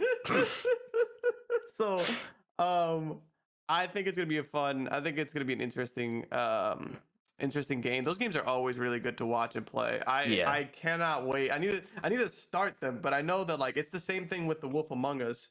I know that if I start a point and click adventure game, I'm not gonna want to stop because I want to play the whole thing through. And I said that I would do The Wolf Among Us, and that's the first one I'm gonna start with. So I gotta play that. Yes. And then I'll start diving more into the horror. But I'm definitely thinking about switching some more of my content towards that kind of stuff. But they're always a fun time because even if you're not like a super hardcore gamer or whatever, you can always have a fun time watching or just playing them with your friends. Absolutely. I know for me, I played Until Dawn. I actually really liked Until Dawn. Scared the hell out of me. I don't really play horror games like that, so I'm a little bit jumpy. I'm a little bit, you know what I'm saying? I'm a little bit, you know what I'm saying, on edge when it comes to that type of stuff. But there's still fun, fun experiences to have because like, you're trying to keep everybody alive and you don't know when this next little, jump scare or whatever plot is coming. I haven't played many of the Dark Pictures ones because they were kind of shorter and some of them were co-op. I have to spin the block on those and go back myself. But they've always had a fun little place, man. In like the interactive horror joints, they've always had a fun little spot and created their own little like niche in the gaming space. So I have no problem with this one. And again, it's going to be a longer story, so that's nice to have, a lot more intertwining plots and whatnot. The cast actually looks pretty cool. You know what I'm saying? Shout out Brenda Song, you know what I'm saying? Shout out London Tipton in the building. You already know, you know what I'm saying? Tip the cap to that. And honestly, again, June 10th, like mid-year, summer coming through, man. Hopefully we have a lot more games like this loaded up for the summer. Just interactive, fun experiences that, again, fill up the summer catalog because we know that's a dry season. So something like this. Yeah. It's good. It's good. So yeah, more Corey. We will definitely be on the lookout for you. All right. So we gonna push on to something a little bit different, man. This kind of hurts my heart a little bit. And we got to talk about it though. So it seems that things are not going so perfectly over the development for the Perfect Dark reboot, as Video Game Chronicle have reported that half, yes, you heard me, half of the core development team at the initiative have quit the company over the past year under game direction and the hierarchical structure of the studio. Now, the employees' exodus seems to line up with the arrival of Crystal Dynamics joining the development process for the game in late 2021, suggesting that Crystal have essentially taken the reins to lead this project over the initiative. Now, with the company culture and reported creative restriction on the project being prevalent, the Perfect Dark reboot seems to be farther away than ever. So, thoughts on this? How we feeling? I also got a bigger question to ask a little bit, but yeah, what are you feeling about this one? You hate to see that. Like, hate it. You hate to see it. A game getting delayed is very different from people quitting the game. Like a game getting delayed because they just need to work shit out. Should never be like they need to work shit out with their coworkers or like the people who they're working with. It should always be like we're trying to work out problems, because like I just can't see it being anything other than like maybe like it had like in the thing it said it was like top down problems, because it just, most game developers, if they're running into a problem, they're not gonna be like, I quit this job. Because at the end of the day, they gotta solve the problem because that makes them better game developers. So like them quitting the job, something's gotta be going on, especially with this IP of Perfect Dark that has so much like love from the, like this is hard to swallow as a Perfect Dark fan. I grew up with it somewhat. Allegedly, the thing that I was playing it on wouldn't let me play some of the missions, so I didn't really get too much into it. But allegedly, but it sucks to see, like, because I would have loved to play a Perfect Dark game in this day and age. But the way it's looking, I might have to wait for some reviews on that one. Facts, man. It's tough, bro. Because again, for me, Perfect Dark and Perfect Dark Zero, like I will forever be like in my heart. Those are like one of the first few games I remember distinctly playing, like just multiplayer wise, with me, and my brother, and stuff like that. Like, oh, it hurts. But this kind of adds to some of the questions of a bigger topic.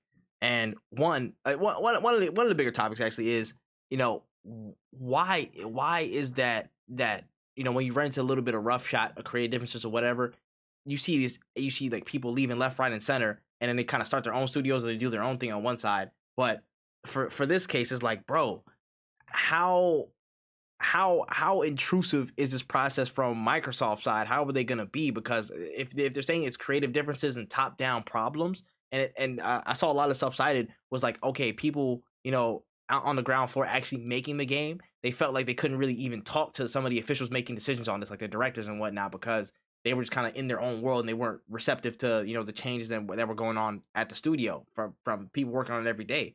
So I'm like, at what point do you have to realize that the system might be the problem rather than not the workers inside the system, and making the appropriate changes and just analysis on yourself internally before it's too late? Because think about this, man. This is literally going to be that new. It's gonna be. This is supposed to usher in that new wave of Xbox first party giants. You know what I'm saying? That's supposed to combat the little the first party crisis that they've had. Like, okay, Xbox don't got no games. Well, what about these? They're trying to have these stand the test of time against the Insomniacs, the Santa Monica Studios, the God of Wars, the Uncharted. They want series like this to go toe to toe with that.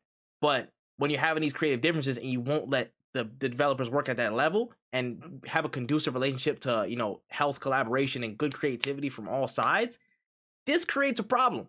This creates a big problem. This creates people leaving. This creates people starting their own studios. This creates delays. This creates the project not coming out how it was probably intended to, and its greatest impact, which would be the best form, everybody working together on this who was meant to. I've seen, from what we've seen for the departures, we've seen like lead writers on previous what's it called, Perfect Dark iterations. We've seen designers, artists leave.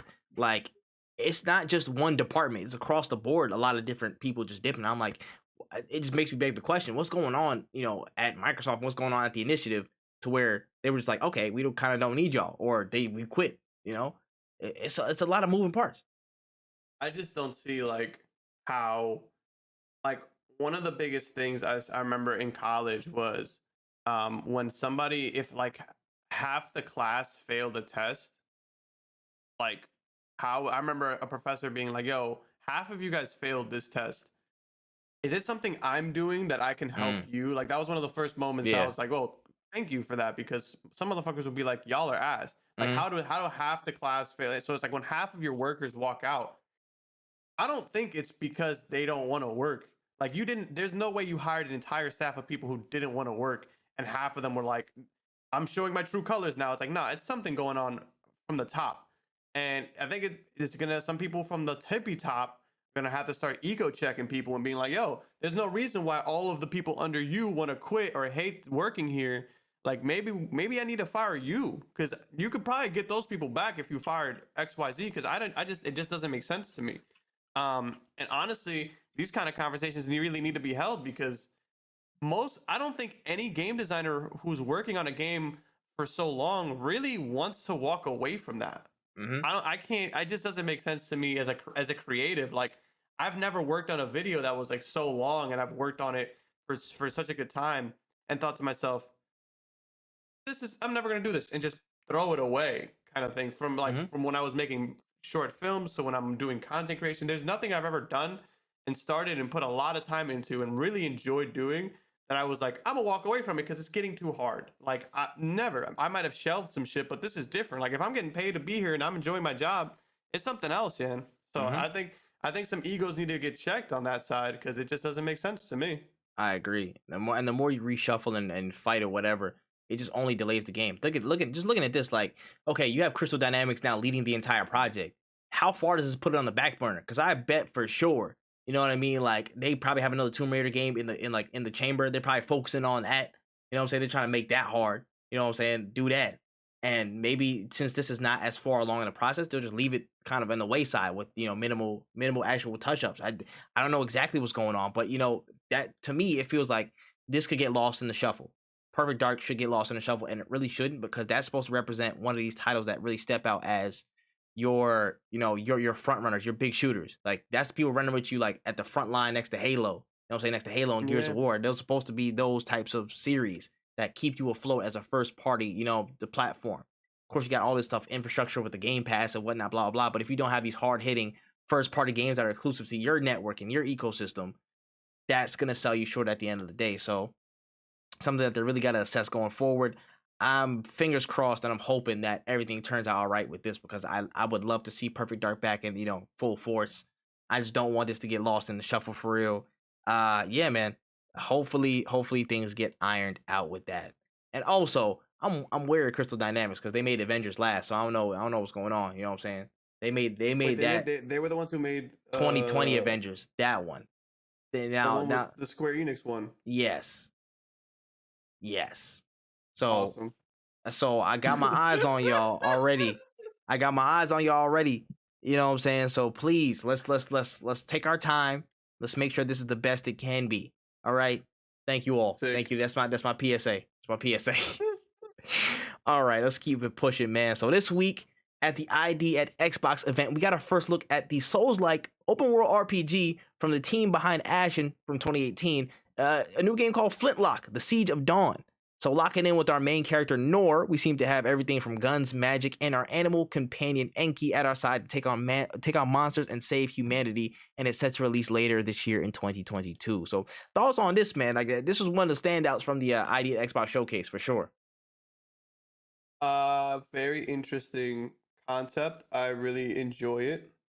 I can't wait to see it, but I haven't seen it. You know what I'm saying? Like, yeah. I'm hyped. Can't wait to see it, but that needs to be a catchphrase. I can't wait to see it, but I haven't seen it. Like, it's just, it looks cool. Like, the cinematic is cool. So yeah. I hope it goes well. A companion in a Souls game is an interesting concept, because it would, like, they have summons in Souls games, but it's not the same. So, like, I can't wait to see what it says. Like, we'll see what happens, is how I feel about Flintlock. But I'm happy to see a black female protagonist. Love black women from infinity to infinity. You already know what. Listen, that's all I came to say. That was my major point, boy. I'm not even gonna front to you. You are. Come on now. Just listen to my voice. Like, we love to see it. I'm here for it. Thank you. That's all I gotta say on it. So yeah, Flintlock, we will be looking out for you, man. We will be looking out. All right.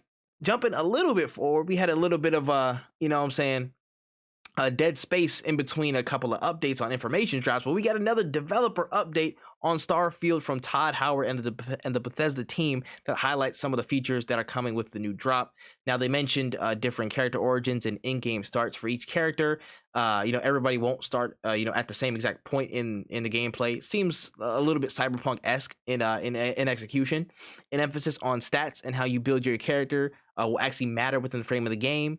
Top tier character scanning from real life models and photogrammetry for immersion. A lot of mention of new factions, which is the United Colonies, which is like the Space Republic, the Boy Scouts, essentially. The Freestar Collective, which is like the Wild West Frontiersmen. Ryujin Industries, which is like a corporation start. You kind of get a job there. And the Crimson Fleet, which is a band of pirate enemies that you will face, and you could potentially also join them. Or you could potentially join them and rat to the feds on them while you're inside that organization. So it seems like there's a lot of branching paths you can take in this side. And lastly, there is a persuasion system with NPC systems to create more realistic dialogue with risk involved. So with all these updates and changes, how do we feel about Starfield now? What's going on? We're approaching closer. I feel like I need some more, even more, but the gameplay and what they're trying to build here, it seems interesting. What's going on though?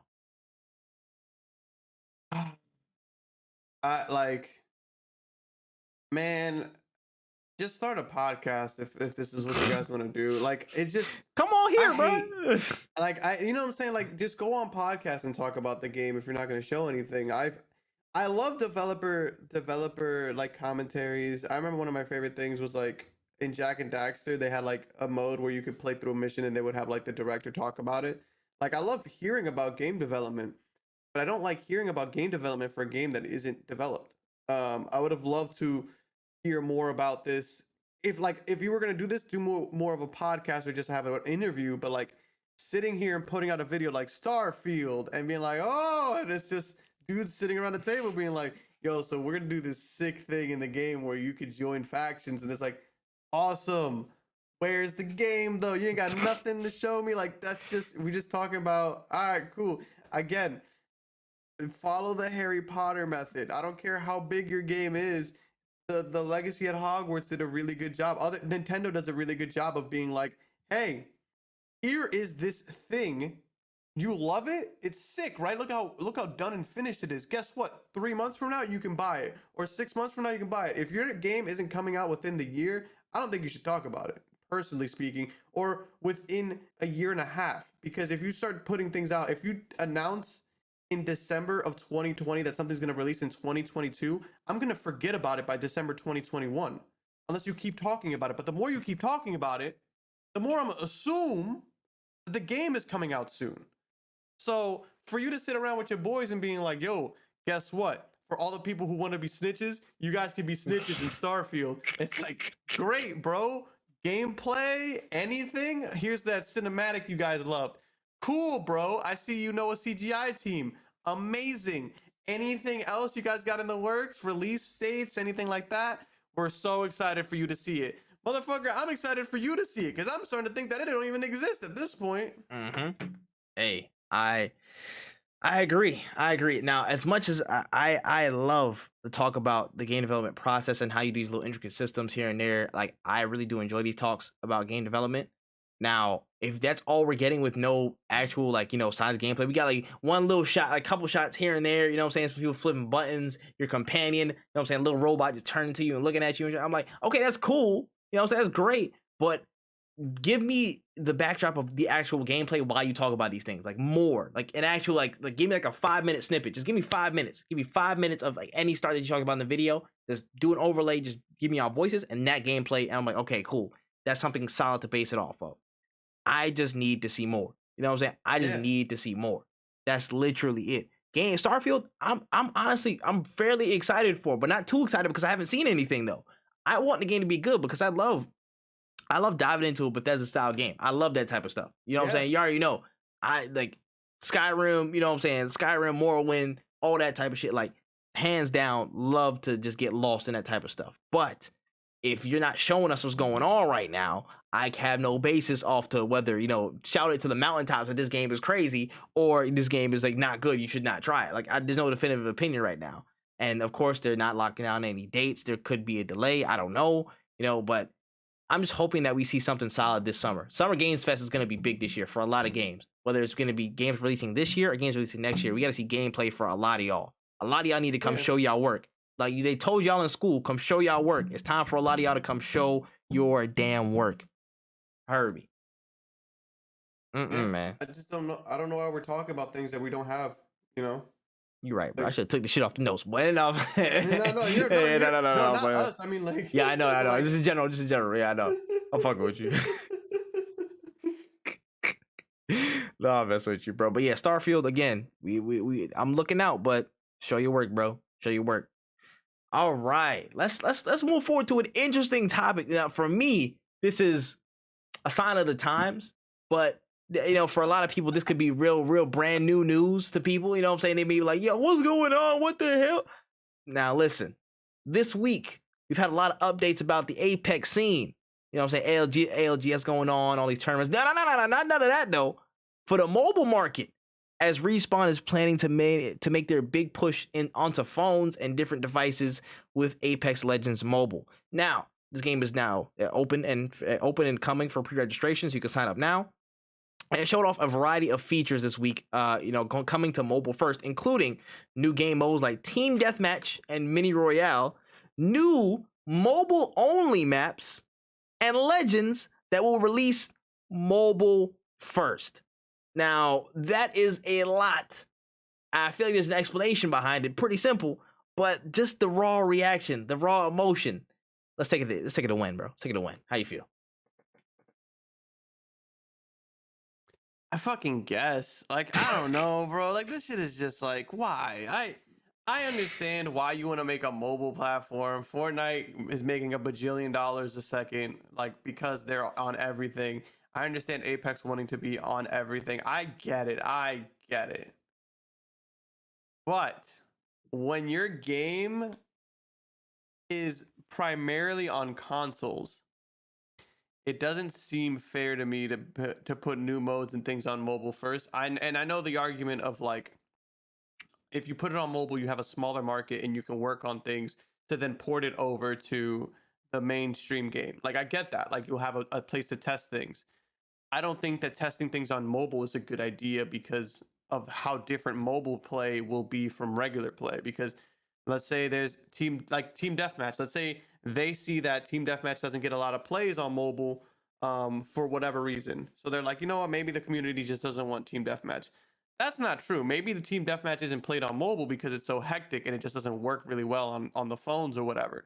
Like I think that it being on mobile isn't a bad thing, but mobile only, like the mobile only maps isn't even that big of an issue to me either, because if it's like a map as in like a team deathmatch map or like an arenas map, something small, yeah, it makes sense. Yeah, whatever. Maybe a map that isn't super like vertical so that people don't have to keep pressing all these different kind of buttons and make it more enjoyable, whatever, yada yada yada. But like mobile first Legends is kind of nuts. Because now you're just gonna have people downloading the game just to try out the Legends abilities and then wait for them to come out on PC. I just don't really know why you're kind of trying to prioritize mobile for any reason other than the fact that you want to have a small market to test things on. But again, because mobile is so different, you could do things like League of Legends or even Rainbow Six. What they do is they have like a public beta version of the game. So like or even Overwatch. In Overwatch, when a new hero releases, they put it in the public beta so that people can try out the hero before it gets released into the official game. And like you'll have people who want to try out this new beta mode, they'll download the new beta launch or whatever and play the new hero or whatever, if you really want just feedback from the people. But I feel like just doing this mobile first thing just kind of seems like a gimmick to get people to buy it on mobile. And I don't even know why it's on. Like, I don't even know what, like, you're trying to make money off of this, because I feel like you're already trying to make money. Like, you already make enough money off the game. Like, what more? What microtransactions on mobile can you possibly get out of people? I just don't know. Now, I, for one, personally, am like, y'all are bugging, because it's just like, bro, we ain't got no sound in Apex footsteps for like probably 18 million years, and y'all just like, hey yo, you remember all that stuff y'all liked about like control and all that stuff like that? We dropping it on mobile, bro. Get a phone, loser. Get out of here. So it's weird to me personally. My first raw reaction to that was, okay, what the hell's going on here? Now, taking a step back and just looking at the general scene and what's going on, I understand in a sense why they're doing what they're doing. When you look at the mobile market, and I have to disagree with you here, the mobile market's much bigger than, you know, what we're doing here. The console, maybe True. PC is comparable, but the mobile market is the biggest gaming market in the world, and it's only getting bigger. It's only generating more revenue. It is hot property, and it has been for like the past 3 or 4 years, and it's only gaining exponential growth. So Apex as a brand, as whatever, they want to tap into that full force. They want to go, you know, as fast into that space as possible and set up shop so they can gain a lot of profits and revenue, you know, off the back of their name and off the back of all these mobile people who are across the world, you know what I'm saying, just to have access to that stuff. They want in on it. So that's kind of, I think that's the chief reason why, you know, Apex Mobile's having such a big push. Now, I feel like mobile only maps, I mean, I think there's some things that just won't work. I don't think Olympus will work in a mobile setting. I'm not gonna lie, it could. I don't know if it would for sure, or maybe it would. Maybe it would. I don't know. I just don't like the open, like, I guess like the, you know, the dead spaces through the floor of the map or whatever. That might not, you know, help out, like the tridents and whatnot. Maybe keeping things smaller and a bit more contained for, I guess, the, you know, the package files of a mobile game. That might be, you know, the best way to go about it, and keep it small, like, you know, like a KC or something like that, or just cut off areas of what's the name? World's Edge. Thank you. I was gonna say, it's funny because I was gonna say KC wouldn't be the best one because of the draw distance in that map. Because there's times where like you can see like from air, wherever the airport is, like you have like that big ass open area, and like you have like all this like draw distance. That's why I didn't think KC would be the best, but like I could also see your argument of like having tridents and having like, let's say you pull up into a fight and it's two of y'all on tridents, somebody drops a Gibby shield, and then the Gibby ults, like your phone's gonna explode. Like I honestly don't, She I gonna don't blow think up. yeah, like I don't think the game should be on mobile, but I also agree with you. It is a bigger market, but I also think it's more like it's a bigger market, but I don't think that more players are playing Apex on mobile than they will be playing it on PC. And For that's right what I now, meant when I yeah. said like to have a Okay, yeah, got you. Just the player base is different. yeah, that's what I meant. And it Mm. possibly could because there's a lot of countries like in India, mobile gaming is literally bigger than regular gaming in general Yep. because more people have cell phones. There are just places in the world where cell phones are way more accessible. Hmm. And I get it. I get it. That's why PUBG Mobile on Facebook is like one of the biggest games to watch because Yep. everybody has that game. Accessibility. Yeah, exactly. So I definitely take that back. You're definitely right. It definitely will grow, and I see the reason for it. I just hate that again, like I said earlier today, I just hate that it feels like we're just out here trying to make money. Yeah, And I get it, but you can make money and make a good game at the same time. But I guess that's a fact. maybe I'm wrong for thinking that because No, it just you're seems like not. You're I, not wrong. But businesses that like games that turn into a business and they're business oriented, and when you're working for that, there's gonna be some things that people above you are gonna start prioritizing, and you have nothing else left but to work with that prioritization as well. So it kind of forces your hand in a sense. You know what I mean? But yeah. the one thing I'm like, okay, you can mitigate some of the pain that might come from this in the sense that if this is going to be somewhat of a testing ground for new legends and whatnot and new maps and new modes, make that turnaround quick. If you're going to drop a test, make sure that test is there in a certain contained amount of time, and then make it a quick decision. Make a snap decision right there. Would this be viable for Apex Legends? Would this be viable for consoles? You know what I'm saying? Would this be viable for PC, the other markets? Okay, cool. Let's make the pipeline to drop it. Season by season, we'll add something that we've tested and approved in the mobile side. I feel like that it makes their experimental testing, their A/B testing a lot faster because they have another market that's not necessarily in the the super I guess active side of Twitter. In Yeah. my eyes, and a lot of people's timelines, they're focused on the ALGS, the PC gamers, the console gamers, and whatnot. Mobile isn't like the craziest thing on everybody's timelines right now when it comes to content creation or streaming or watching games or whatnot. So if you give that that credence and of a testing ground on the mobile side, and you make those quick decisions and quick turns, okay, cool, this worked, that didn't. All right, cool, and then kind of move it along instead of having it all on console and PC and maybe having it a bit slower. Maybe that would mitigate some of the pain that might come from us being like, yo, you have all these fixes and legends on mobile, but not here. What the hell's going on with that? Yeah. Trying to create that conducive pipeline for them to actually suss out ideas and keep it pushing like that. I think that's a good way to get around some of the some of us complaining about this shit. So I'm gonna definitely try it on mobile. I'm gonna hook my controller up and destroy some kids. That's me. I already know. I'm ready for the Apex confidence boost, baby. After I'm getting destroyed in freaking what I'm saying, like platinum lobbies all day, I'm about to come to this and I'm about to just ruin people's lives. That's great to me, in my opinion. But I know for the overall life of the game, this could be a slippery slope. You know what I'm saying? This could be weird as you place importance on other things aside from the entire experience and not just, okay, we're moving to mobile because they got more money, da da da. They can take this a certain way. Just be careful. And again, try and make it a conducive pipeline so where everybody can get a lot of new, fresh content instead of just, BS left, right, and center. So, all right, Respawn, we see you. We see you. Don't heat up my damn phone like that, bro. It's already hot enough. All Yeah. right. That's all I got on that, bro. And we can move on to the last major section of the day, man. It's the trailer trope. This is probably the biggest trailer trope we got yet, bro. It was hella shit. It was even more in there too. I had to delete some, bro, because it was too much. It was almost too much, bro. But let's go down the list. Let's talk about all the latest in movies, TV, and entertainment. Otherwise, first and foremost, we got a first look at after 11 years. We got our first look of what I'm saying, the man himself, Antonio Banderas. He's back to reprise his role as the titular character Puss in Boots in a new story about of course, the man himself on his last life. Now, it looks really, really dope in that, refreshed animation style. Shout out to Spider-Verse. And it's coming September 23rd, Puss in Boots 2. How we feeling? Yeah, I was gonna say the animation looked really interesting. I didn't watch the first one because I was just like, I didn't really see it. It just felt like straight up a Shrek spin-off, and I was just like, No, watch it. Watch it. Was it good? Watch it. It was fire. I'm sorry. I'm here to say right now. I don't care what anybody says about that movie. Da da da. The real ones know. If the streets know, Puss in Boots was actually a dope ass movie in its own right. You don't even have to do it. Like I'm telling you, Humpty Dumpty as a character was hilarious. Like you could have made a movie about him, just him. It was hilarious, bro. I'm telling you, watch that movie. Like All right. I was I'll put it on the list. thoroughly surprised. I was ready to write that shit off. Like man, it's whatever. It's a Shrek spinoff. Blah blah. Puss in Boots is cool, but nah. Shit was fire. Shit was actually fire. You can quote me on that. I will go to bat over that one.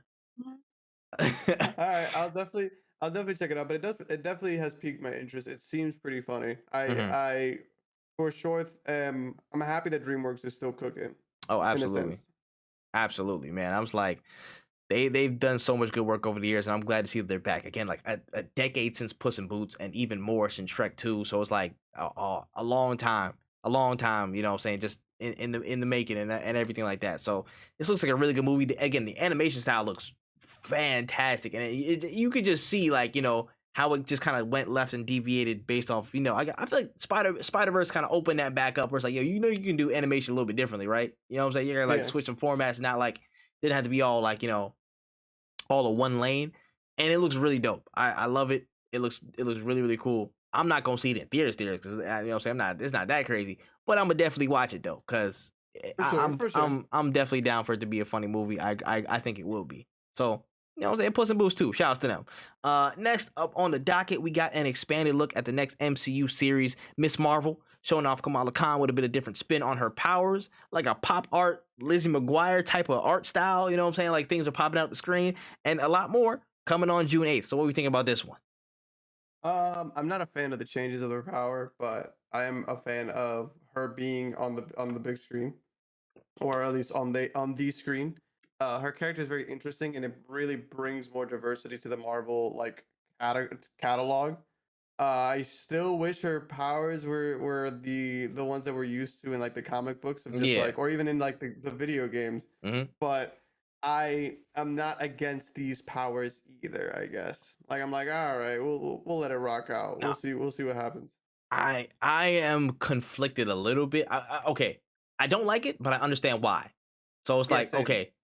You know what I'm saying? Like again, she's an Inhuman, so it's like okay, you have to if you make her, you have to literally explain why Inhumans are a thing, or actually change her entire like origin of how she got it. And like it looks like she gets her powers from like that little wrist thing from the gauntlet that she has on there, or the bracelet. Yeah. So I'm like, all right, cool. You know what? If you don't want to explain Inhumans right now, fine by me. Fine by me. You know what I mean? They have a lot of work to do, and I feel like again in terms of the general MCU, a lot of stuff's gonna get reworked in Multiverse of Madness. So we're gonna get a lot of explanations for what's to come in that movie. So for now, they're just like, yo, we don't want to, do anything to potentially mess up those threads. So we'll just keep it, as MCU, compliant as we possibly can. You know what I'm saying, and adjust some things as we go. So you know what, in the grand scheme of things, I'm not gonna be too mad as long as you keep the stretchiness as a focal thing and not just like her just energy projecting or whatnot, or blah blah blah. Yeah.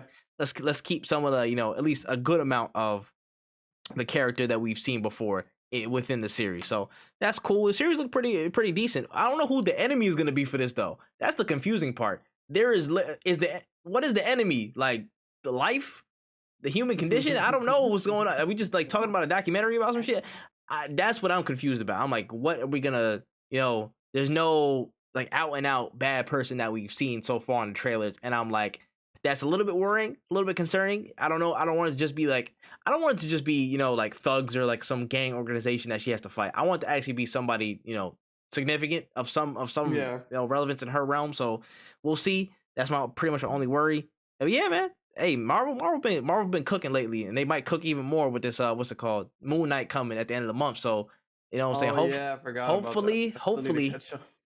It's not. Yeah, it's out next week. Oh my gosh, it's out next week. Yeah, hopefully we can catch up. You know what I'm saying, like, and she'll get the momentum, and keep pushing with it as we roll into the summer. So yeah, man, that's that. Next up on the list, it seems that Jack Black is back in the white and black as he took to social media to announce a new Netflix series for Kung Fu Panda titled The Dragon Knight. Now, it's billed as a kid's series, and of course, Jack Black is the only confirmed voice actor so far, but we'll get a bit more details down the line over the series. But it feels like it's centered around actually two antagonists, which was like two weasels actually, who were looking for mythical weapons, and they end up crossing paths with Poe, and he has a lot of, you know what I'm saying, shit he got to deal with. That's pretty much all we got from it so far. But general thoughts, you know what I'm saying, Kung Fu Panda coming back around. I really enjoyed those movies. Well, actually, I've only really watched the first one, but those movies are pretty gas. So I'm happy, but I'm gonna keep it at that. I'm gonna keep it 1,000 with you. I'm probably not gonna be tapping in too much to the listen, Kung Fu Panda original series. I am not, but I'm glad Jack Black got the job, bro. He stayed with a job. He stayed with a job. And honestly, 1000%. no, that series though, I might actually give it a watch. I'm gonna keep it a stack with you. I might actually give it a watch just for the fuck of it, because Kung Fu Panda, again, that's one of those underrated animation movies and animations, like trilogies in general. Like it's in that realm. DreamWorks be cooking with fire, and people don't be realizing that DreamWorks be having straight bangers like a lot of the time. But they just they were so consistent with it at some point. It's like, okay, it's whatever movie. You know what I'm saying? Like that's why so many people gloss over How to Train Your Dragon, and that's a criminal mistake. That's a criminal mistake, because that's one of the greatest animation trilogies of all time, and I will stand on that as well. I will die on that hill. Oh, 9 times out of 10. That's a whole nother video in and of itself. I could talk about How to Train Your Dragon for a little bit, bro. That shit was heat. Anyways, shout out to Kung Fu Panda. Let's move on to the last two of the day. It seems, oh shit, I forgot I wrote this one for a little bit. Oh gosh. It seems that we have to have another go at this one again, as this week it was announced that a new Resident Evil series is on the way. Now, the 8-episode series focuses on the child of Dr. Albert Wesker, Jade, facing her past in a new Raccoon City in 2036, 14 years after the T-virus outbreak has devastated Earth. Now, we had a little bit of other timeline work as well, looking at Jade's childhood with her sister Billy, of course, as Wesker's children walking into the, Raccoon City at first. And the series is going to be show run and produced by Andrew Dabb, who worked on the Supernatural series for several seasons on the CW. It's coming July 14th. How do we feel about this one? Kind of like I'm kind of over it. Like there are series that I'm like, I would love to see them getting more TV and like movie like this is not one of those ones. This is definitely not one of them. I've seen enough Resident Evil TVs and movies. Like I get it. Like that's kind of how I feel about it. Like, okay, I get it. Yeah, zombies, whatever. But we've seen so much, and with Resident Evil kind of rebooting itself, I don't think that now is the time for more Resident Evil, because like the Resident Evil timeline is just so confusing in and of itself. Like I remember it went all the way up until 6, and then 6 bombed, and they were like, all right, let's kind of we need to reshuffle, we need to redo shit, and then they made 7. I don't know where the timeline is. I don't know if 6 really happened or like what's going on. I'm kind of tired of Resident Evil stuff right now. I need them to pump the brakes on making more movies and TVs and stuff like that. Like I feel like we've seen enough. Yeah. Honestly, my out the gate reaction, y'all can keep this. I really don't. I am so like over it. I'm so over all of it, bro. Y'all seem to can't get it right time and time again. Y'all have not gotten it right. Like on everything. Even y'all have the not. Animated ones kind of suck too. Like even like, there's a couple animated ones that are decent, but but overall it's like, yo, they just missed the mark. Exactly. Yeah. They're like decent. They're like, but y'all missed the mark on this entire series. So I'm gonna need y'all like hang it up flat screen, bro. Like please leave it be. I'm not looking for this. A few years. Facts. Y'all literally just dropped a reboot with the dude from Victorious last year. Like come on. Like, I forgot about that one. Yeah. Exactly. Exactly. You know why? I don't know who's funding this. That's the real question. Who's funding Resident Evil projects, bro? I want to know. Oh my gosh. Is it the game studio? Is it just Hollywood? It's like, yo, this is a really good series. We can really do something with this. Like, no. Dog. There's actually Capcom no way. Better not be. There's no way Capcom is funding all these Resident Evil shows and we don't have like a new Mega Man, and like there's so many franchises that I would rather them reboot or do something with than freaking Resident Evil. I'm gonna keep it a big stack with you. Konami has had a habit of funding things that don't really pan out. Oh no, Capcom. No, Capcom. I lied. Capcom. No. I said, oh no, well, that's another beef in itself. Capcom has been in the habit of funding things that you know what I'm saying, don't really pan out. You know what I'm saying? You know what I'm saying? I want to say, you know what I'm saying, that Raccoon City shooter game. You know what I'm saying? Oh, We can go into it, bruh. Well, I forgot what was the name of that damn thing. What was it? Operation Raccoon City? That piece of crap. That joint. It was straight ass. They've made a lot of things. Like Operation Raccoon City was such a wash. Oh my gosh. That rekindled some fire and hatred for that series. Oh, yeah. Hey, keep that. Put that back in your pocket. So many franchises that like could benefit from this. Like Dragon's Dogma would be like sick to see again. Mega Man fans will never see another game. I guess Devil May Cry isn't a phenomenal franchise, but that could honestly be a decent show. I'm not gonna lie. They had an anime that people loved. So people really enjoyed the anime. Yeah. Oh my gosh. They had an anime. It's pretty hard to find these days, but it's really good. And then like they kind of just ended it after like 14 episodes or whatever, and they were just like, "All right, cool. Are we getting another one?" And they're like, "Nah, but we got a bunch of Resident Evil for you." Like, sure, I guess. Like, listen, man. Listen, my verdict is keep it. Off of the historical data, put it back in your pocket. Turn around. Don't show up on my TV screen. Thank you. Appreciate you guys. Yeah, honestly, cool. You know what I'm saying? All right. Last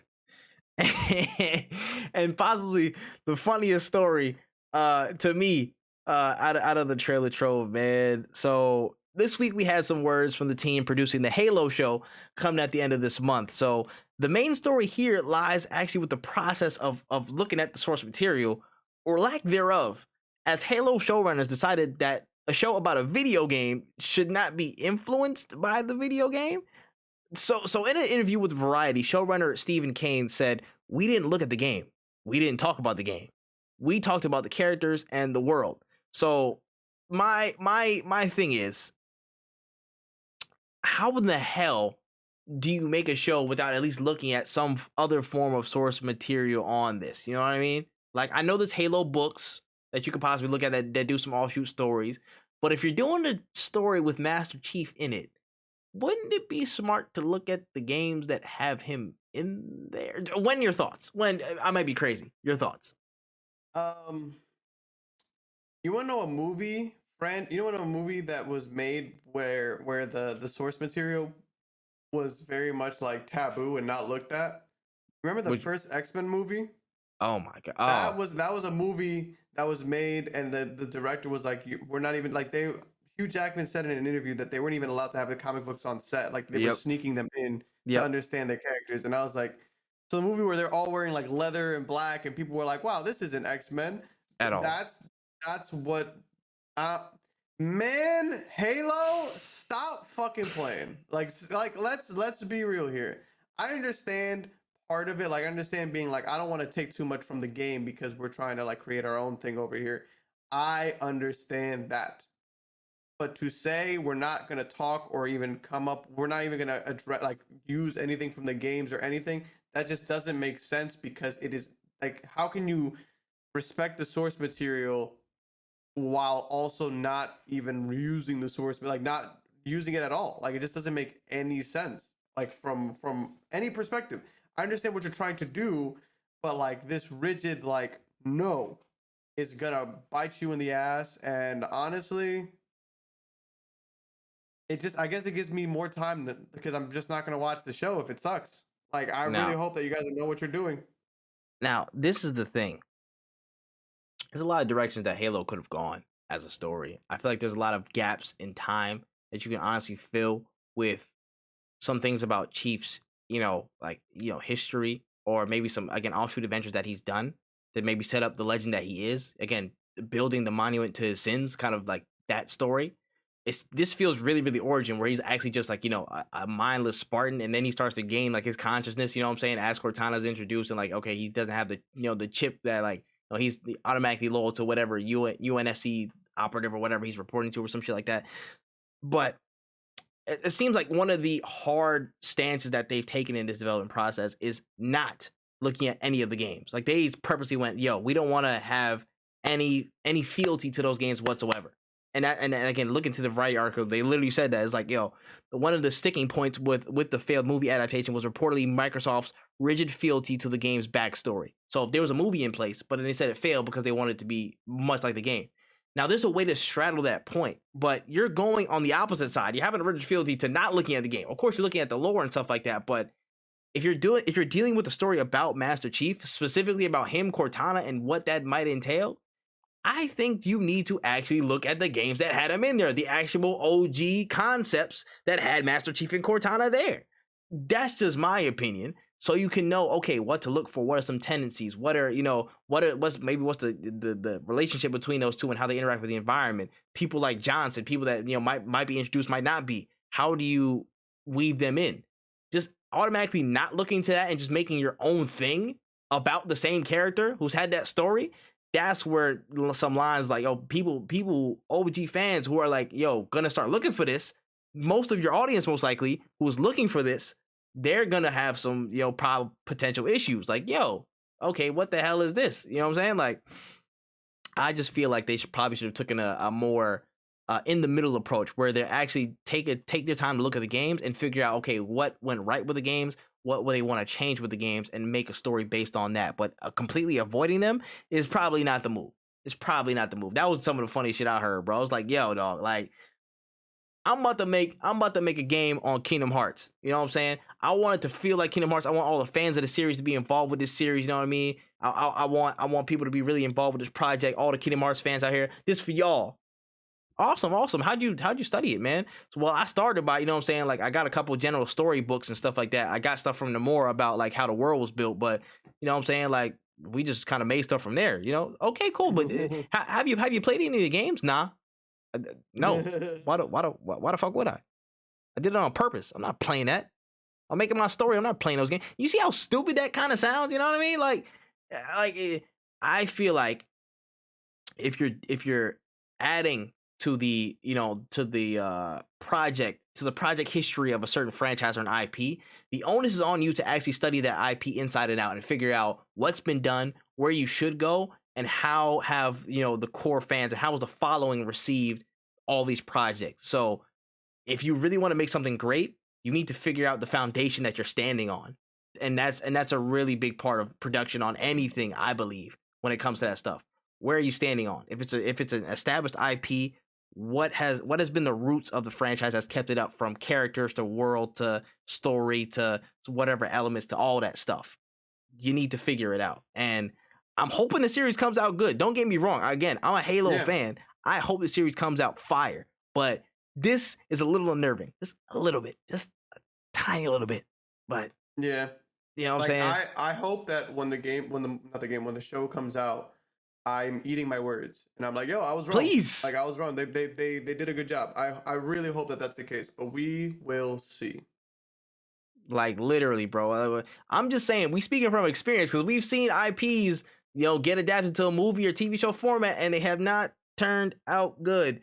Dragon Ball Evolution, Street Fighter Chun-Li, like Tekken, DOA.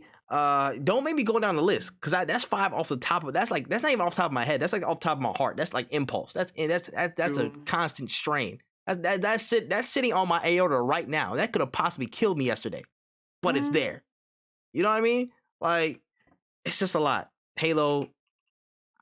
I got a side eye on you, man. The side eye, just one. Watching you. All right, that is the trailer troll for today. We had one quick impromptu topic. Shout out to Negus who dropped it in the chat. This is for you, man. This is for you, big dog. When? How are you feeling? So, Doomfist, certified tank in Overwatch 2. I don't know exactly what the hell that means, but maybe you can interpret this for the people in the class. It just means... I need y'all to please look at the video version when y'all listen to this. Please. I don't like. Another thing that I just found out is that the beta releases on the 26th of April. So I gotta make sure that I put that in my calendar to be disappointed all day. I just, like, again, I don't want the game to suck. I don't know why the fuck Doomfist is a tank. The thing about the Overwatch, every tank in Overwatch is enormous. Like, Reinhardt is the most notable tank. He's 7'1". Like, they're all huge people. And, like, I don't know what Doomfist is good. I don't know how he's gonna tank it up when he's like, I think he's like 6'5" or whatever. Like, he was the get in, get out assassin type DPS. Like he ran in there, did enough damage to kill you in a very quick succession, and then dipped. I don't know how that translates to him being a tank. Like I don't know. I don't know what they're doing anymore, man. I don't even know who's the director for this game anymore. I hope this beta goes well. I feel like this beta is going to hold way more weight than we think it is, because I don't think it's going to be like, hey, I want you to try the game out to see what we can work on for when we release it. I feel like this might be like, hey, I want you to try the game out to see if we should even release it. That's what I feel like this beta is going to be for. So if you want to see Overwatch 2, play the beta to show that people are still caring about this game, and just give them the feedback. That's the best. Like that, like as much as we can bitch and moan on Twitter and on podcasts and on videos, please take these ideas and go into the feedback section and type this shit out. I promise you, you need to do it, because they're not gonna listen to you otherwise. Like as much as you think, as many retweets as your tweet about whatever gets, you gotta send it to them directly, because they're not gonna care. I don't know why Overwatch. I don't even know what Overwatch is doing anymore. I never knew what they were doing. Last time I checked in with Overwatch, they were talking about textures and how the new the new Cassidy cape looked really cool, and that was at BlizzCon. I watched an hour of that, and I literally wanted to like never touch the game again, because I was like, why? Why are we even talking about this? Why does this matter? So I guess in April we'll see what happens. Cannot wait. It's like I don't even. Please continue. I'm putting Overwatch on the same shelf that I'm putting Battlefield on. Like those are where those franchises belong. In the shelf that I don't dust, but I can see from my desk and be angry at when I need to. Like I'm just gonna look over there and be like, "You could have been great, kid. You could have been great." Dog, I feel for you, man. I really do.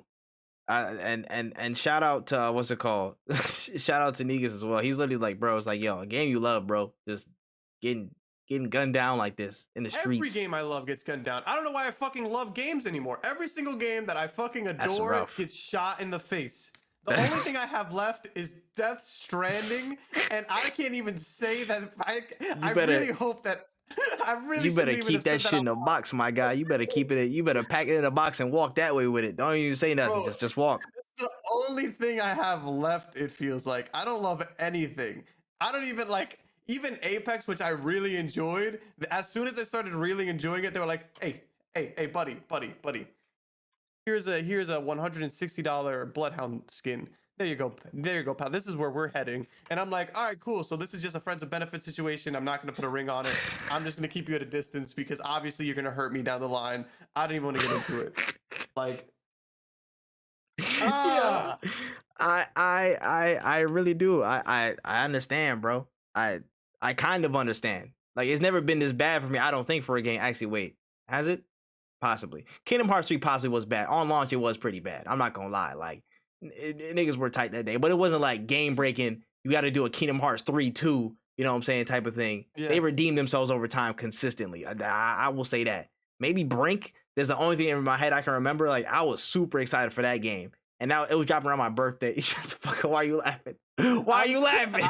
I ain't hear that word in a minute. No, you did, bro. My bad. I just got caught off guard. What does Brink look like? Hold on a second, because I know this game. Hold on a second. I'm not ashamed to admit it. Oh, you know what's crazy? This game was heat when it was announced. Or like I remember watching shit about it. Dog, I remember literally like I can like visualize that same interview of that guy, bro. He's like, you just had this glowing gold gun. I remember him saying that over and over again. I remember that. That game, I wanted to be so good, and it looked so good. But when it released, it played like dog shit. It was so clunky. It was just so rough. The servers were weird. Oh, it was the worst. I spent $60 on that pre-order. I spent 60 plain up. I dropped 60 on that without any second wasted, and it failed me on impact. That was probably the worst hurt I've had in a minute. That's probably the worst hurt I've had, possibly in gaming in general. There might be some more in there, but at the top of my head, that one just it just jumps out. So I kind of know how you feel, kind of. Wasting $60 on a game that Oh sucks. shit! Is this your first time? First time. I'm on like 3 now. I've done this 3 times. I forgot 2042, but I don't want to get it back into that bag. I want to get you there. Not even that. I mean 2042, Fallout 76. I'm sorry. If a game has too many numbers attached to it, I'm just not gonna buy it. That's just the new rule. Like if it's more than 50, if it's anything 50, I'm just past 50. It's over. I'm done. I'm not gonna cop it. Yeah, nah, I understand, bro. Like it's just we put so much faith in games, and sometimes they just fail us, bro. Sometimes they just fail us. Like it's wild.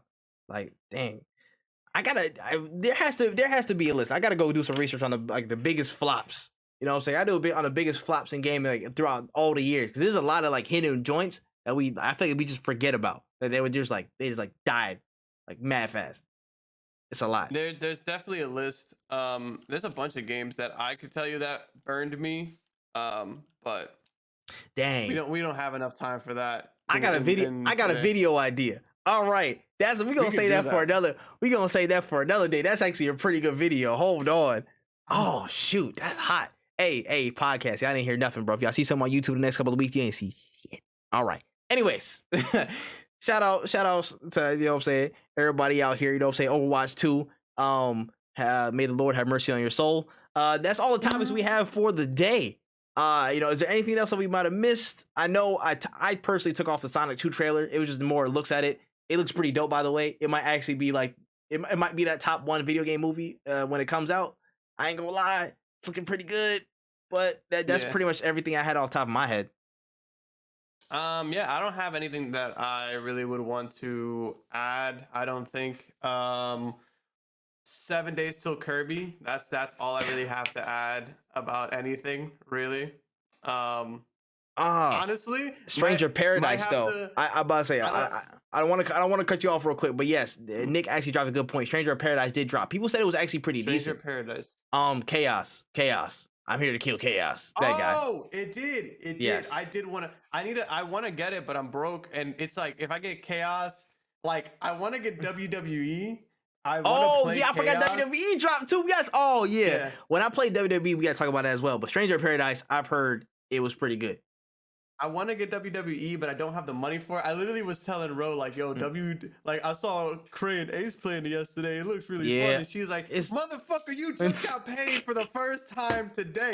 Shut up. And I was like, I'm just saying, I ain't really buy that many games. When she's like, you got Elden Ring, you got Sifu, you buying Kirby. And I'm like, and that's why she's my girlfriend, because she keeps me grounded. Because if it weren't for that, I would be broke. I'm dead. You about to bankrupt talking about this new game fire, bro. It's the third one this week. This game is great. You got that rent money? The what? I'll play you for it. WWE, come on. I'll play you for it. Run the ones, landlord. Oh shoot, for real, man. But yeah, that's pretty much all I have on top of my head. Stranger Paradise, I will get to check out. I have not looked at it yet, but people said it was pretty solid though. People said it was actually pretty solid. So I got some, you know what I'm saying, some deference I gotta look at. I gotta do my due diligence. It might be pretty hot. So yeah, overall, that's pretty much all I have for the day, I think. Yeah, that's pretty much it for me. Any closing notes before we leave off for this episode number 14, WenEazy? Download the Kirby demo. Other than that, Wendy's, I don't know why you decided to keep giving me chicken sandwiches when I buy double burgers, but we're gonna have a talk one day. Yeah, that's really about it. Oh my gosh, I was about to say that's why you chose Burger King and that fries thread, huh? That's why. I was trolling. Yeah, I know. Everybody thinks that I like Burger King fries now. I know, and I was like, that's ridiculous. There's actually no way. I'm like, okay, he's lying or he's been desensitized, like he's been indoctrinated. There's only one of the two things, and Wen's pretty rational. So I'm like, all right, I liked it, and I was like, okay, this man ain't wilding, but upon further review, he was okay. He's all right, guys. All right. My closing notes. Dang, bro, it's been a long ass week. Hey. If you want to see me play Elden Ring, you already know what it is, man. Pay me my money. Run me my check. That's all I'm asking for. Honestly, anybody out there, this is a message to the stars, like Optimus Prime ass voice. Like, if you want to see me play Elden Ring, you know what I'm saying? and not survive. I'm here. We are waiting. Just drop me 60 in my PayPal. You know what I mean? Like, for dead ass. Just drop me 60 and we'll be straight. Otherwise, what? Oh, this man Charles said he copied. Nah, you don't gotta do all that. Hey, listen, these are jokes, guys. Hey, hold on, wait. Listen, that's all I got, man. Just listen, be well. You know what I'm saying? Make sure y'all check us out on all platforms. That's right. Just look up No Cooldown on all podcast platforms. That's Spotify. That's Apple Podcasts. That's Anchor. On YouTube, look up No Cooldown Podcast. Make sure you check out all the Wen stuff. Go to Wotaku channel on YouTube and WenEazy on all social platforms. You can look up for me. You know what I'm saying? ThatManTripp, all social platforms. You know what I'm saying? Got a couple new videos dropping, new videos popping every week. At least a couple shorts every week, new videos every week. You make sure y'all check in, tap in. A lot of stuff is going. Make sure y'all tap in with Growth as well. Shout out to the Growth homies. Got a lot of stuff coming with them as well. Damn. What else do we got to do, man? Like, there's too much stuff happening, bro. Somebody send me some money. Somebody send me some money. I need a sponsor. Even when nothing is happening, send me money. Facts. I need a sponsor. All right, man. Listen. This has been No Cooldown episode 14. You know what I'm saying? This has been my guy WenEazy. This is ThatManTripp. Thank y'all so much. And again, this year's still young, so we just warming up. And we will see y'all next time.